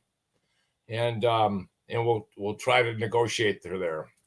Well, the relationship got worse and worse and worse between Honda and Jimmy. And then there was, I think we were at Southwick. I believe it was Southwick for a national. And they came to me, the Japanese come to me, and they, whatever they want, you know, that you kind of, your American mechanics are low on the totem pole, let's say, when the Japanese engineers come. And they brought us a pipe, and the pipe was supposed to do this and do that, expansion chamber. So I put it on, and Jimmy was leading that race, and the bracket that held the center of the pipe up broke. The weld broke, and it was bouncing on the ground, dragging, and he had to come in, didn't finish. And I pulled the pipe off, and he looked, and he saw the weld was broke, and this is the famous story. He took a stick and took a circle, went all the way around his truck with the stick, and he got on top of my van on our truck and said, I need everybody's attention, really loud. Anybody other than Arnie or me crosses that line, and I'll guarantee they'll wish they never did. I don't care who it is. And he pointed right at the Japanese engineer. And I thought, whoa. The whole pit went dead silent. And he got it up, and I put the old pipe on, and he finished fourth in the second moto. So from there, it went, downhill. We, where did we finish? On, I think we finished pretty well in the, in that season. I think Hey, Arnie, while I'm thinking about it, and while you're looking for whatever it is you're looking for there, which is fine. I mean, you were at Bultaco and you were at Honda as a mechanic for all those years. During that time, were you ever offered a job from any other factory to be a mechanic for anyone? Actually, I was offered a job to work with, who was it? For KTM. Oh. Back in Europe. I forgot, was it, who was that? I think it was the young Gabors. I think. They signed on for KTM. Yeah. And I met some of the KTM people that before we left, and we got kind of back and forth, at our races when we were at Bultaco, and they made me an offer, and I just really didn't want to do that at that time and leave Jimmy. Okay. It would have been for Jimmy's last season with Honda. Tell me about why Jimmy left Honda. How did he just get up and leave? Was it the end of the season? What happened? They offered him another contract. He refused. He said he was going back to, if he couldn't go to Europe, wasn't going to sign. And it was that easy. Right. Did you stay there? Were you Gary Semick's mechanic for a while? Yeah, I did not leave until I said, I won't leave until you find us somewhere to go, and then I'll follow you. And so they put me with Gary Semick's. Gary was cool. I lived in his house in Laguna Beach. and cool guy. I like Gary, but it was short lived. I had an offer, as if we can get into this. One of the people, one of the guys that got along really well with me is Lorenz Offner. Yes. And I always was proud of him, and I would tell him how proud I was for being a privateer and getting things that, finishing races and ahead of factory teams as a privateer organization with Marty Motes. Yeah. And he said, we need more privateer teams like this. And he says, I know a guy that will sponsor you and has a ton of money if you'll put a team together for him. And I said, no, I don't want to do that. And he goes, look, he said, I'll get you with, who was the team manager for Yamaha back then? Kenny Clark. Yes. He says, I have it in with Kenny Clark. I already have I've talked to him. If you put a team together with this and have enough money and hire the riders that would be worthwhile, I can get you those bikes. And I thought, no, let's see. I'm not a team manager. I'm, a technician. And, Lorenz kept after me and after me and after me. And I said, why don't you just hire the riders and take the money? He goes, I already got a team. So I met this guy. God, what was his name? Little short Italian guy. And he had the money. Unfortunately, I didn't know where the money was coming from. He said he had a large construction company in Australia. I checked it out. He did. And that's where the money was coming from. His name will come to me. He said, hire me 3 good riders and I'll start a company. He had that vitamin company called PDQ. Remember that? Okay. The vitamins? Yeah. Hannah was his first big sponsor. Hannah, took the vitamins and said he loved them and they were giving him energy and whatever. I'm going to try and find it. Go ahead. I'm listening. Yeah. So he said he'll start a racing department called PDQ. Right. So he said wanted one really, really good rider. I asked Jimmy. Jimmy was, Jimmy was healing from his knee. Remember he did his knee in at Puyallup at the last race with Honda. So I went to Jimmy Ellis, which was a good friend of ours, and he was not having good time with Honda either. But George, his dad, was pretty strict about the whole thing. They were thinking about going back to Can-Am. And I said, if I can get these bikes and I can pay you the money you want, would you come race for an independent? It would be a huge name for you leaving a factory and coming to a privateer, So they talked and talked. Jimmy's dad says, if you'll get me the truck, give me a van, pay for everything that the van needs, give me 2 bikes and work cylinders. And we'll go from there and pay Jimmy X amount of dollars, which I don't want to ever say. And I went back to, what was this? God, I had the name right. And he agreed to it. I couldn't find it. I don't know. It was a long time ago. So I don't know who the guy was. Yeah. But the race team was PDQ. So you lost me at short. You lost me at short Italian guy. I know a lot of those. Yeah. Yeah. So I had some money left over. So I hired Steve Stackable. And then his wife wanted Arlo England. Remember Arlo? Arlo England. Sure. He was a Husky 125 guy for a while. Yeah. Well, then he raced 250s and he came on board with our Yamahas. So I had 3 good riders. Oh, and then we hired Tripes for 3 races. So I had a great team. Yeah. Kenny Clark gave me bikes, just like Lorenz said. I had I think I had 8 Yamahas, and they were box stock. So we had to start from the scratch. And then I talked to the which got me in trouble already with Kenny. I talked to the importer in Europe, and all their bikes had white plastic on them, and all our bikes were yellow. Yeah.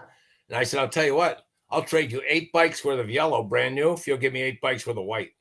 He says, yeah, I'll do that. So we went to the first race with the bikes all built, and our vans were all, PDQ vans and everything.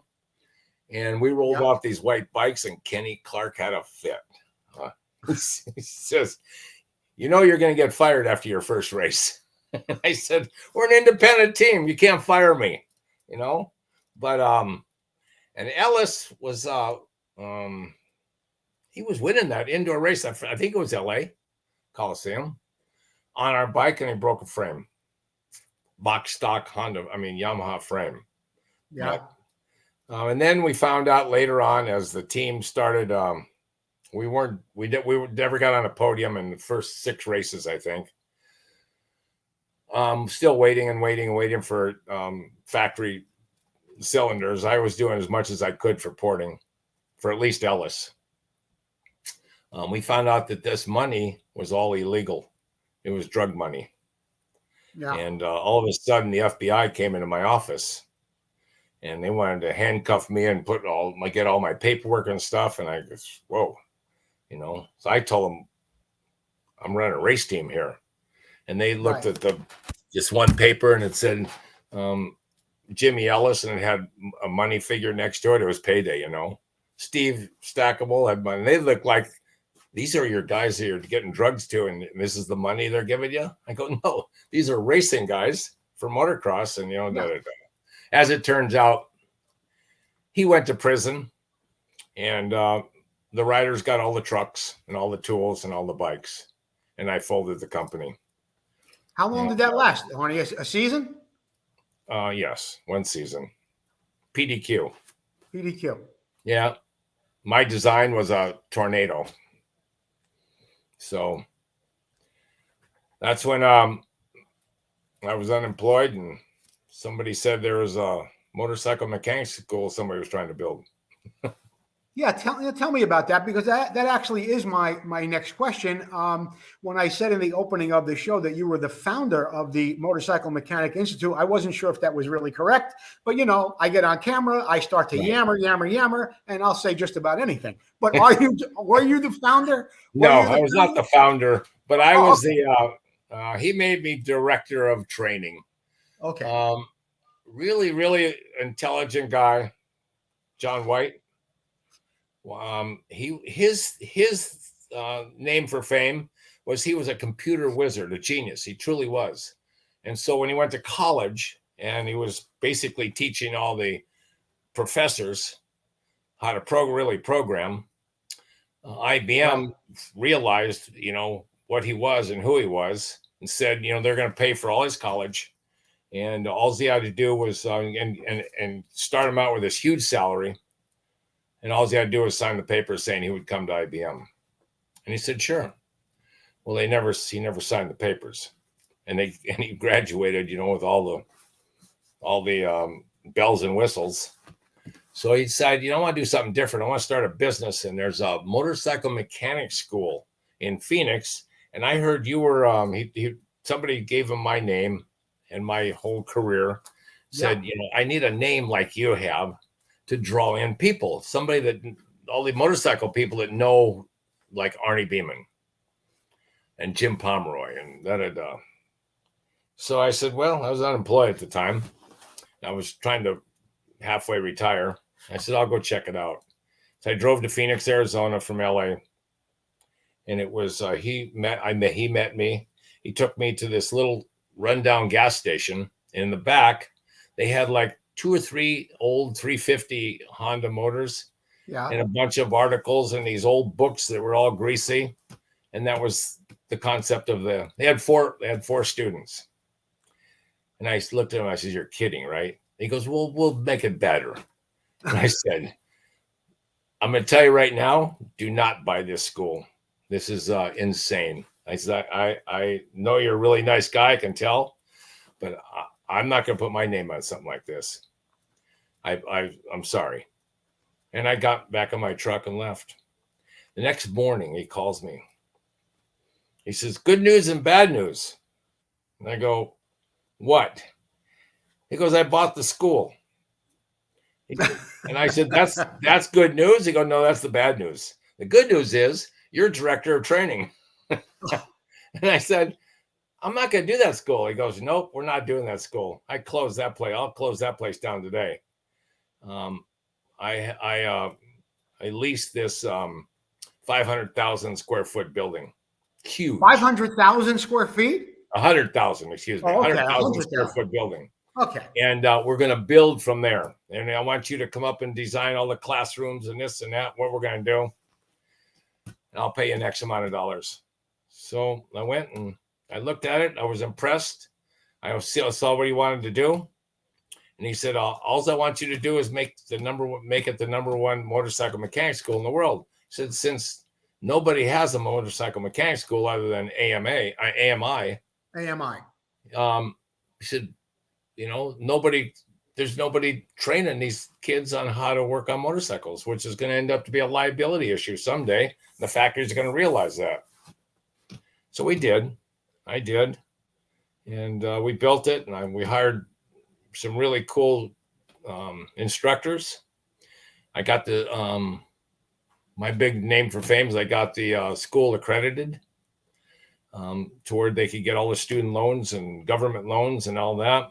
And within 3 years, we went from 200 students a year to 4,000. I got to stretch, Arnie. My ass is falling asleep. Yeah, this is. I know I'm very winded. No, it's okay. It's good. It's good. The stories are all really, really good. Yeah, it's really good. So the school did well, and it's still UTI bought it and made it even bigger. So, yeah.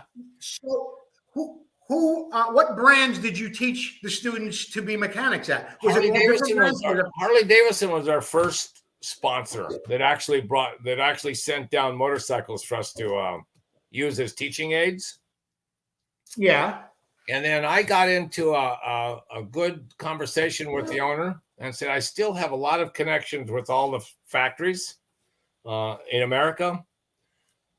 And I'll call them up and see if I can get teaching motorcycles. Well, I was surprised that the importers were all into it. So we got a lot of motorcycles that we can't use that were magazine motorcycles and this and that we can't sell. We'd love to do it as long as you follow our guidelines of what you teach. I said, absolutely. So they came and looked at the school. They said, oh yeah, bring an 18-wheeler. And we did. And we went from Yamaha to Honda to Kawasaki and had that 18-wheeler loaded. And drove it back, opened the doors, and John White's mouth just dropped open. And we had 30 brand new motorcycles back there. And then Harley decided they were going to even do better. And they sent us, we started a complete Harley Davidson division just for Harley people. And that went off big. I hired the right guy for that, and Dave Kushalik. And the thing blew up and went crazy and went right. So did you have a piece of that action from that school? And I mean he paid me well. Okay. For doing it. My big thing was Harley Davidson after my fourth year, 89. Yeah, fourth year. Yeah. Harley Davidson asked me to come up and see what I could do with their school since it was so old at the factory. And I thought, how cool would that be? To go to the factory and another factory. Sure enough, I got up there and it reminded me of Bultaco days. I said, you guys are kidding, right? I said, no. I mean, the school was built in 1917 and they're using the same school, the same benches, the same vices, the same. 1917? Yes, that's when their school started. The building was put up in 1912. So I recommended we do this and we do that, and it's going to take some time. And I called the school. I called John White, and I said, we can make this really good for the school. If you let me put their school back together here. It took me 3 months. They let me they ordered anything I wanted. and we had a brand new school, and and then they made the ruling that if you're going to become a Harley Davidson mechanic for any of our dealers, you have to go to MMI and get the fundamental course, and then come to the factory and get the specialized course. Mm-hmm. And that worked out well. And then they wanted me to be the director of training up there. And I said, well, I got to go back. And they said, well, we're offering you a job. I said, okay. And they're going to be director of training. And I said, how much is this job going to pay? Well, this is right when Harley Davidson, the 13 owners, bought it back from Brunswick, AMF. Yeah. And they were struggling, to say the least. And they said, we'll start you out $12,000 a year. And I said, that's about what I got at Bultaco, you know? Yeah. So I said, but you know what? I'll do it just because it's a pretty cool place. And I put on my resume that I work for the factory. And I never looked back. I was there 30 years.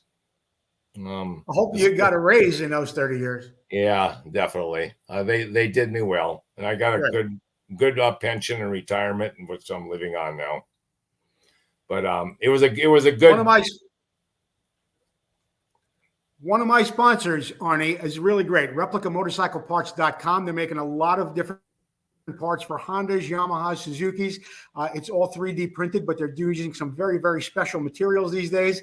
And I would like everyone to get over to ReplicaMotorcycleParts.com. In fact, I got a notice from them the other day from Paul Parkinson that said they are 3D printing in an aluminum material, if you can imagine that.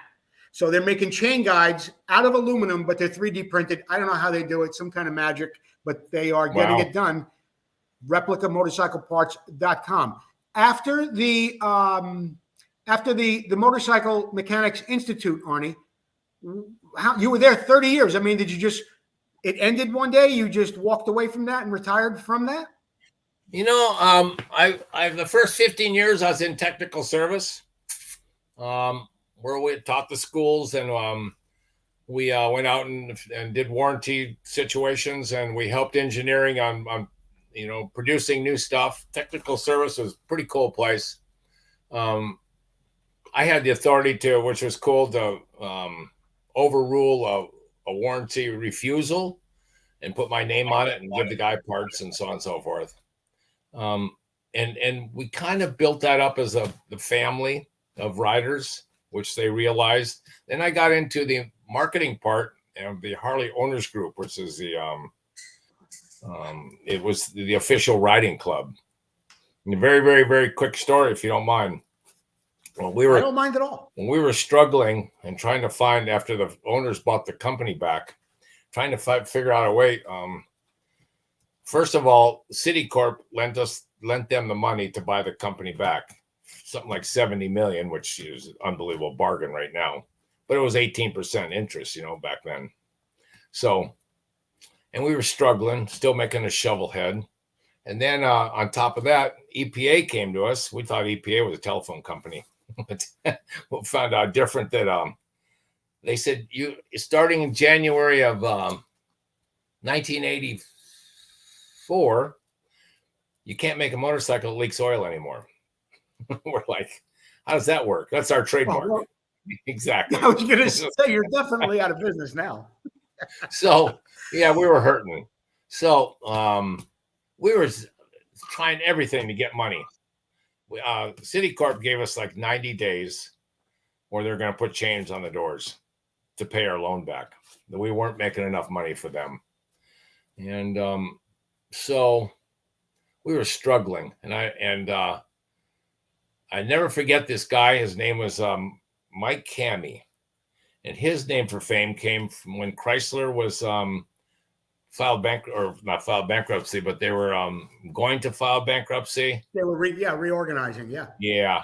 And he went down to talk to him, and he said, you people have been doing this. You keep doing what you're doing, you're going to get what you got. You got to think, you got to get management in here that thinks out of the box. And he said, I got the perfect guy for you. His name is Ayakoko. And says, you hire him and they'll take you to the promised land. And they did, and it worked. So then we thought, what do we got to lose? Let's hire, Mike Cammey to come talk to us. He was like 80 years old, little short guy. He was like 4'10" is all he. And he was at the factory more than a week. He had 2 big chalkboards in this conference room, if you will. They had all managers and above. And we sat there and he said, this is going to be easy. He says, what has Harley Davidson got that the other factories don't have?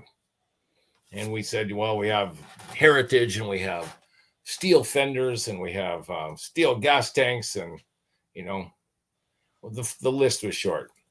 And he walks over the other chalkboard and he says, what's the competition got that you don't have? Everybody raised their hand. Got computerization, got plastic molding, got production welding, and got this and they got that. And he says, okay, that's enough. I'm not tired of writing. He said, you people all call yourself managers and you have the one thing that none of those people have and you don't even see it. And we're like, the room's silent. He says, people tattoo your name on their bodies and they don't even own your product. Everybody in the world wants to have this product on their arm. You need to put your arms around these people and make them part of your family. They'll take you to the promised land. Folded up his book and walked out. And we all thought at that time, Willie G. Davison, he's also an artist, was writing this pig. He had this pig written down and he put hog, which meant the Harley Owners Group. Right. In 1983, we started the Harley Owners Group, and you got a new membership for the year for every brand new bike you bought.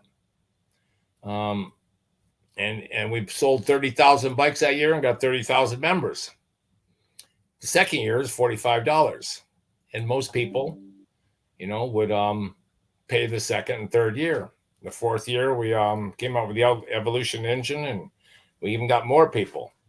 So as it turns out, we decided to put these big rallies together for people, let the people that aren't members outside the fence looking in saying, wow, wish we were in there eating chicken wings and listening to bands for free, And the 30 or 40,000 people we get at these rallies were our salespeople. They would leave and say, God, you got to join the Harley Owners Group. In 5 years, it went to 2.2 million people. Wow. At $45 a piece. And half of that was my budget. So to put on bigger rallies. So it worked out well. And the motor company thrived from that time on. Arnie, I'm going to see if I got this right, because it sounds like a good story. I hope it's really true. At 8 years old, you went on a fishing trip with your dad, and you said, someday I'm going to live on a boat. Yes. Is there any truth to that story? Is that true? Is that how it went? My dad, being the kind of guy he was, decided to build a boat from a Mechanics Illustrated issue that he never bought the plans. Remember the little books called Mechanics Illustrated? Yeah. So, and it had just a little, picture of the blueprint that you would get. Yes. And he would look at that with a magnifying glass, and he built a 32-foot boat in our garage. There was a cuddy cabin. You could get down in the cabin in the front. Okay. And my dad was, he wasn't the type of person who spends a lot of money on anything. Yeah. He figures he can build it. So for a motor, he put one of those old green Johnson motors on one side and figured that wasn't enough horsepower. It was only 25. And put one of those chrome Mercury motors on the other side and tied the two together with a 2x4. And that's how he steered it. And he says, I was 8 years old. And he goes, we're going to go fishing in this. And we drove it all the way to Balboa at the marina down there on a homemade trailer, no less. Off Newport over there? Yeah. Okay. Yeah. Down at Balboa. Yeah. All the high dollar area. We come in with this wooden trailer and a boat that's painted with a brush and drop it in the water. And the first thing that happens is the Coast Guard came, said, you guys aren't going to take that out, are you? And my dad says, absolutely. And he goes, you don't even have a compass in it. We're not going to allow you to take that out. And my dad says, well, I know if I go out that direction, I can come back this direction. I'll find land. and they weren't going to buy that. So he says, well, how about if I just test it right here in the marina area? And they said, fine, but I want your boy and you to have a life jacket on. Right. So you had to go out and buy life jackets. And we had those big orange life jackets on. My dad headed for the outlet. And he never even made a turn, went straight out. We were out to 12-mile banks where you couldn't see land anymore with that thing, leaking water and fishing and having a good time. And then the weather started turning in the afternoon and it got a little rough out there. And one of the motors wasn't running. So we had the Johnson motor, only a little 25 horse to get us back, which wasn't pushing against the waves very well. He told me to get on the bow and hold on to keep the nose down. And I did, and it was soaking wet. Waves were coming over the top of me, but I thought at that time, I just fell in love with it. I loved the adventure. And I said, someday I'm going to live on one of these. And you do now. I never forget that. And how long have you lived on a boat now? And you live on the west coast of Florida? Yeah, I lived on a boat in North Carolina. I had 8 years left of Harley before I retired. Right. And I bought a 42-foot Hunter sailboat, beautiful boat. And that was my home. Because I was traveling so much, I was on the road 240 hotel nights a year. So when I did come home, that was home. And that was that, and I loved it. And then you also became you got involved with the yacht business, brokering yacht deals, didn't it? Yeah. Didn't you? And how does that work? Are you still involved in that? I am. As you see my hat. So what does it say? B North Yacht Company. Yes. That's my company. I'm the founder, CEO. And we do, I've been doing well. This year is a little light because of the, the economy, but we're doing well. Yeah. I have a beautiful $2.4 million boat up for sale right now. I sold a 57-foot Norhaven last year. I sold a Hatteras the year before that, a big one. So I started doing it as just a hobby. I love boats. They give me the freedom. These are boats, Arnie, that belong to somebody else. You take them in and you handle the sale of that boat. Correct. We advertise to find a buyer and take 10%. Okay. Basically. So are there mortgages on stuff like that? Like 30-year loans? How do you get loans on boats like that for $2 million? Anything you can get on a house, you can get on a boat. Okay. Yeah. Yeah, you can do 60 years now. 60. But 60 years on a boat, on a yacht. But Arnie, there's my son. Tell me about this picture. Tell me about this picture. You have a son. What's his name? Zachary. He has a huge marketing company that's won a bunch of awards for marketing, and he helps me market all my business at for the yacht company. He has a lot of other stuff going. The young lady next to him was his wife, and then the blonde all the way over on the other side with Harley Davidson. That's Lynn. Yes. I'm married to her without a paper. We've been together 12 years. That's nice. 12 years. I often see pictures of you guys doing something somewhere, either on a boat or on a motorcycle somewhere, and always having a good time there. This is what made me here. I had this picture and I didn't put it up earlier. Picture of Jimmy and I. I think this is around 2001, 2002, something like that. Right. And we were at some race. And where were you when you learned that Jimmy passed away? I was in Australia working for us. Yeah, for Harley. And I wanted to get home. And I did fly home. Obviously, it was after, and I got up to Ronnie's house at the time, right, where everybody had gathered, and was there for the funeral. But that was pretty hard for me. That's a tough one for sure. It was very hard. Yeah. I've only cried three times in my life. That was one of them. Right. That was we're gonna take We were so close. Arnie, we're going to take. All right, no, let's continue on right here. I was scheduled to take a break, but let's not do that. I know you and Jimmy were close, so you did make it back in time for the memorial, or you didn't? I did. Okay. Yes. Okay. Jimmy and I used to have long talks. We really enjoyed our talks. He really would crave somebody to tell stuff to that he knew would stay between us. Yeah. You know, and there was a lot of stuff.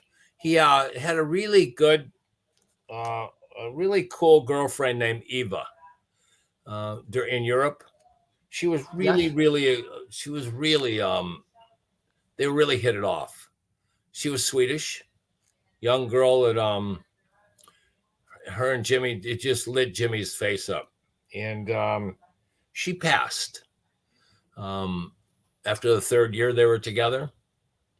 And that really, boy, me and Jimmy got in some very, very, very solitude conversations about relationships, you know? Yeah. He never forgot about her. And I think for relationships, it really kind of, sent him down the wrong road a little bit. But on the good side of it, we talked a lot about, he got in an accident in Hawaii, a car accident. Yeah. Was that the one with Doug Grant and Doug Grant's mechanic? No. That was after the Houston Astrodome win. We're headed to Canada. Oh. And no, I didn't know about I didn't know. Yeah, I didn't know about the car accident in Hawaii. Yeah. So he was with Tommy Croft. Oh, okay. And Jimmy got hurt pretty bad. Broken rib, broken arm, broken collarbone, that kind of thing. I don't think Tommy was hurt. We're in a Corvette. So who knows, what the situation was. But that kind of woke up Jimmy on settling his act down of being crazy and wild. And we had a long talk about that, And the school was starting to go good. And he said, I got to get really serious about the school like I did about Grand Prix. Yeah. And I thought, what I heard was, because I never attended one of his schools, he did. Everybody I talked to said he was an unbelievable teacher, and they did a great job. I did it. Yeah, he was. He was incredible. And he would tell you, let's say, how to square off a turn. And he would do it on a 125, a 250. He would do it on a Bultaco shifting on the right. He would do it with a Yamaha shifting on the left. He'd do it the same way on every bike 5 times just to show you that it could be done. And that's the way he did. He did that. To tell you what kind of guy he was, I was working for Harley and he came out. He was on his way to see Woody in Illinois, came to Milwaukee, spent a week with me. I was divorced, and I had my son, Zachary. Zachary was only 7 years old at that time. And so I told Jimmy, I says, well, I got us 2 Harleys. When I get home, we're going to go riding. He goes, that's cool. I said, I'm going to take my son I put him on the tank of my bike and take him to the babysitter. And he goes, I'll babysit him. I lived on a big ranch. We were the only house for miles. I said, what are you going to do? He goes, we'll find something to do, which kind of scared me. When I got home, I looked at Zachary. I said, how'd you do with Jimmy? He said, I like Jimmy. I said, what'd you guys do today? He said, we went snake hunting. Jimmy showed me how to make a snake stick, and you grab them by the back of the neck, and then you grab them. And I said, you didn't catch any snakes? Yeah, we got some big snakes. And I'm like, Jimmy, he's laughing at me. So I had a motocross track. I had 5 acres there. I had a little motocross track. I had a 500 4-stroke Honda, an XL. That was pretty stripped down. It was a nice bike. And then I had a 250. What was it? I had a 250 Yamaha there in my garage. And so Jimmy says, let's go play on your track. And I said, but I get the 500. He goes, that's fine. So because I had probably 1,000 laps on that track. There was a long, graded uphill. And when you get to the top, you launch off. And there's a flat tabletop up there. I never jumped over, but I would hit it and come down. And so we went about 5 or 6 laps. I was running as hard as I could, and Jimmy was behind me. He wasn't passing me. I thought, man, I must be going good, And so after a while, after my arms just stopped, working, and he said, yeah, you ride well. He says, but I want to show you something on that tabletop, how to get over it. I said, I ain't jumping over that. He goes, yeah, he says, you're so close. I'm going to show you how to do it. It's not scary. And so he took me back up there, and he showed me with a stick, and he drew it in the ground. He says, you hit 3rd gear here. And he said, just as you get to the tabletop, hit 4th. I go, 3rd won't do it? He goes, no, you're in 3rd already. Hit 4th. And then just, he put a piece of tape on my seat. And he says, bring your butt right to that piece of tape when you get launched, and you will land perfectly on your rear wheel. You won't even feel the front end come down. And so I did like 4 tries, and I backed off at the, and he goes, you got to do it. If you do it once, you're going to do it. Yeah. And he said, just do it. And then he said, looked at my son. He goes, your dad's being a chicken. He says, he won't do it. He says, I'll put Zachary on the front of the tank and I'll do it. And I go, no, you won't. He goes, then do it. So my 5th try, I did it. Man, I felt so good. I was like hooping and hollering, and screaming. And then from that time on, I could do it. I said, you're amazing. Yeah. He had a real knack. Yeah. A real knack for that. And and I was glad I got to spend some time with him doing that. Yeah. Hey, Arnie, here's what I'm going to do. I got to run a commercial. We'll be back, and we'll have to wrap up, okay? Sounds good to me. Hang on a second. We'll be right back with Arnie Beaman.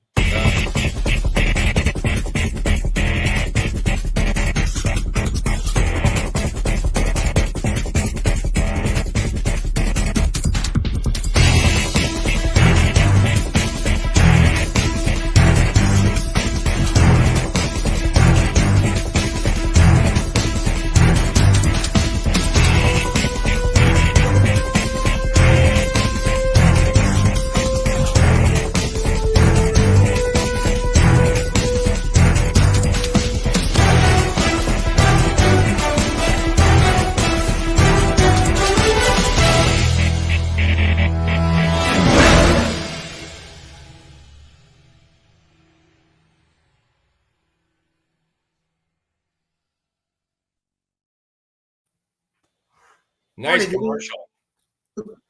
Did we forget anything, Arnie? No, it was a great commercial, except the Terry Good commercial. But it didn't have Jimmy's for the bike. International It didn't have Motocross Jimmy's Music. bike in it, so Yeah. I didn't like it.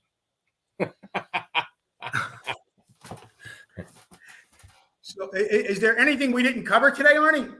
I don't think so. I really appreciate it. I don't know if you knew. Oh, you know what? I was really looking forward to going to Woody's event and the trophy thing. Yeah. And because of, I don't know if you've talked to Woody, but because of personal issues that he had a little thing of, he's going to postpone it for a year. But me and Brad were going to. I was really looking forward. I haven't hung with Brad in a long time. We were going to meet at the airport and rent a car and go up there together and surprise him. But I guess now we're going to wait a year. But that should be a good event. It should. It should. Yep. And maybe I'll be able to make it next year to that. So That would be very cool. It would. It would. Hey, Arnie, do you watch Supercross and motocross? I do all the time. Who do you like? What do you think about the obstacles of Supercross? You think they should tame it down? What is your opinion on all that? I've never been a fan of the big jumps. Right. And if you look at the top 6 riders are injured right now, the number 1 through number 6 is injured. Yeah. And there may be 2 of them will never be able to be the same. I'm keep my finger crossed this is not Eli's last year, but regardless, that's a good indication that maybe I would like to see him tame it down a little bit. Yeah. The other thing is, electric bikes are coming. I see a lot of testing with electric motocross bikes. And I'm hoping that isn't the situation to where, it'll kill. I think the sport of Supercross. The sound alone won't be there, you know. Definitely. But yeah, Jimmy was not a big fan at the end. He never did well at the his last year of Supercross on the Honda.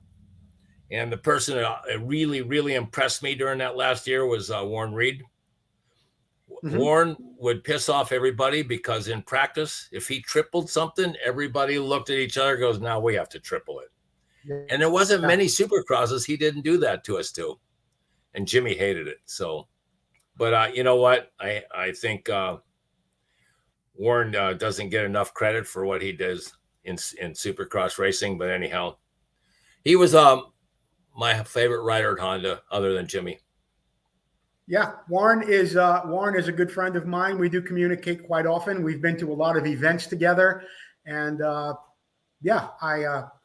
were at that Terry Good thing back in I guess it was October last year, and the York swap meet and a bunch of other stuff too. Warren's a great guy, and I've even had him on the show, and we've had a lot to talk about. Hey, Arnie, what is the website? What is your website address for your yacht broker business? For my yacht is Arnie, ARNIE, at the letter B, then let the quotation mark and the word north, yachts, plural.com. So it's Arnie at B-North, B:north, yachts.com. Okay. What I'll do is when I'll put a comment in this interview with that address if anybody wants to see more about what you do there with the yacht. Thank you. We'll be able to do that. And I don't think I'll be coming to Florida anytime soon. I wish you would. I wish I was. You know, I'm going to the Bahamas the beginning of July, but I have a layover in Atlanta.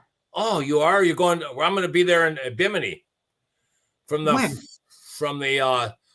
1st through the 9th of July. Yeah, I'm going to be there in that big $2.4 million yacht. I'm going to be on there. Arnie, I'm going to be there from the 1st to the 8th. In Bimini? Not in Bimini though. Where's the Atlantis? That's in Nassau. That's where I'll be. That's not near Bimini. No, darn it. You're not far though. Look, if you lose your ass at the gambling tables, see if you can get a cheap flight to Bimini. I'll pick you up. Arnie, I appreciate that, but I will never lose any money at a casino because. Hey, my last question to you. Yeah. Who's your favorite SX rider? Supercross right now, or when they're all healthy? When they're all healthy. Tough, I know. It's tough because I think everybody has a different style and a different, a little bit of a different approach. There isn't anyone I dislike. I would love to see Adam Cianciarulo do better. I loved Cooper Webb for a couple of years. I mean, I still love Cooper Webb, but there isn't anybody who I could say, oh, that's the greatest guy ever. That's my favorite rider. No. And there's really nobody that I could say, you know what? The guy's a loser. He's smug. I really don't like him. I wish everybody were healthy, and I wish it were a little bit more like the old days to where one day it might be Jim Pomeroy on the podium, and the next week it's Steve Stackable, and then next thing you know, a guy like Marty Moats comes out of there in Carlsbad and crushes the world on a privateer bike. Yeah. Those were the best times in the sport, and no one will ever convince me otherwise. There's some kids coming. There's a couple kids in Georgia that are coming. Mm-hmm. Yep. Anyway, that is about it for today, Arnie. Thank you so much for joining me and sharing your stories. And if you think of anything else, you got my number. You're always welcome to come back. Thank you very much, Joe. Arnie Beaman, ladies and gentlemen. Thank you so much, Arnie. All right. Bye-bye. My guest tonight has been Arnie Beaman, good friend, mechanic of Jim Pomeroy, and a pioneer in many ways of things that he did too, between the Motorcycle Mechanics Institute and some other things that he was really, really successful at, including that wonderful boat business. I want to thank all of our sponsors for helping me out with the show, Vinco, Motion Pro, Racer X, and we have some events coming up. Don't forget, we have the Can-Am 50th reunion that's coming up in August, the 17th through the 20th. I will be your host that weekend, giving away 3 motocross bikes that weekend, 3 Can-Am restored bikes. That's coming up, and we've still got shirts for sale. That's happening. We've still got so much happening here at the show. Sponsorship opportunities are still available for Vintage Motocross Q&A. Get a hold of me, and I will get you a sponsor proposal package. And I think that about, you know what I wanted to talk about too? There is one other thing. This is the event I'm really excited about. George Ackerman at the Moto Barn. This is happening October 28th in Ruther Glen, Virginia. George Ackerman having an open house down there. Get a hold of George Ackerman. He's on Facebook, and find out what's happening at the Moto Barn. Now, it is an open house, but there's only so much room in the museum itself, and George does supply food and drink. He wants to make sure he has enough of that. So get a hold of George Ackerman. Find out more about the Moto Barn event. I hope you enjoyed the show tonight. I enjoyed bringing it to you. I want to thank my guest once again, Arnie Beaman, and look for some more interviews in the near future. For right now, this is Joe Abadi. I am ready to sign off. I want to thank you for watching Vintage Motocross Q&A, and we'll see you next time on the show.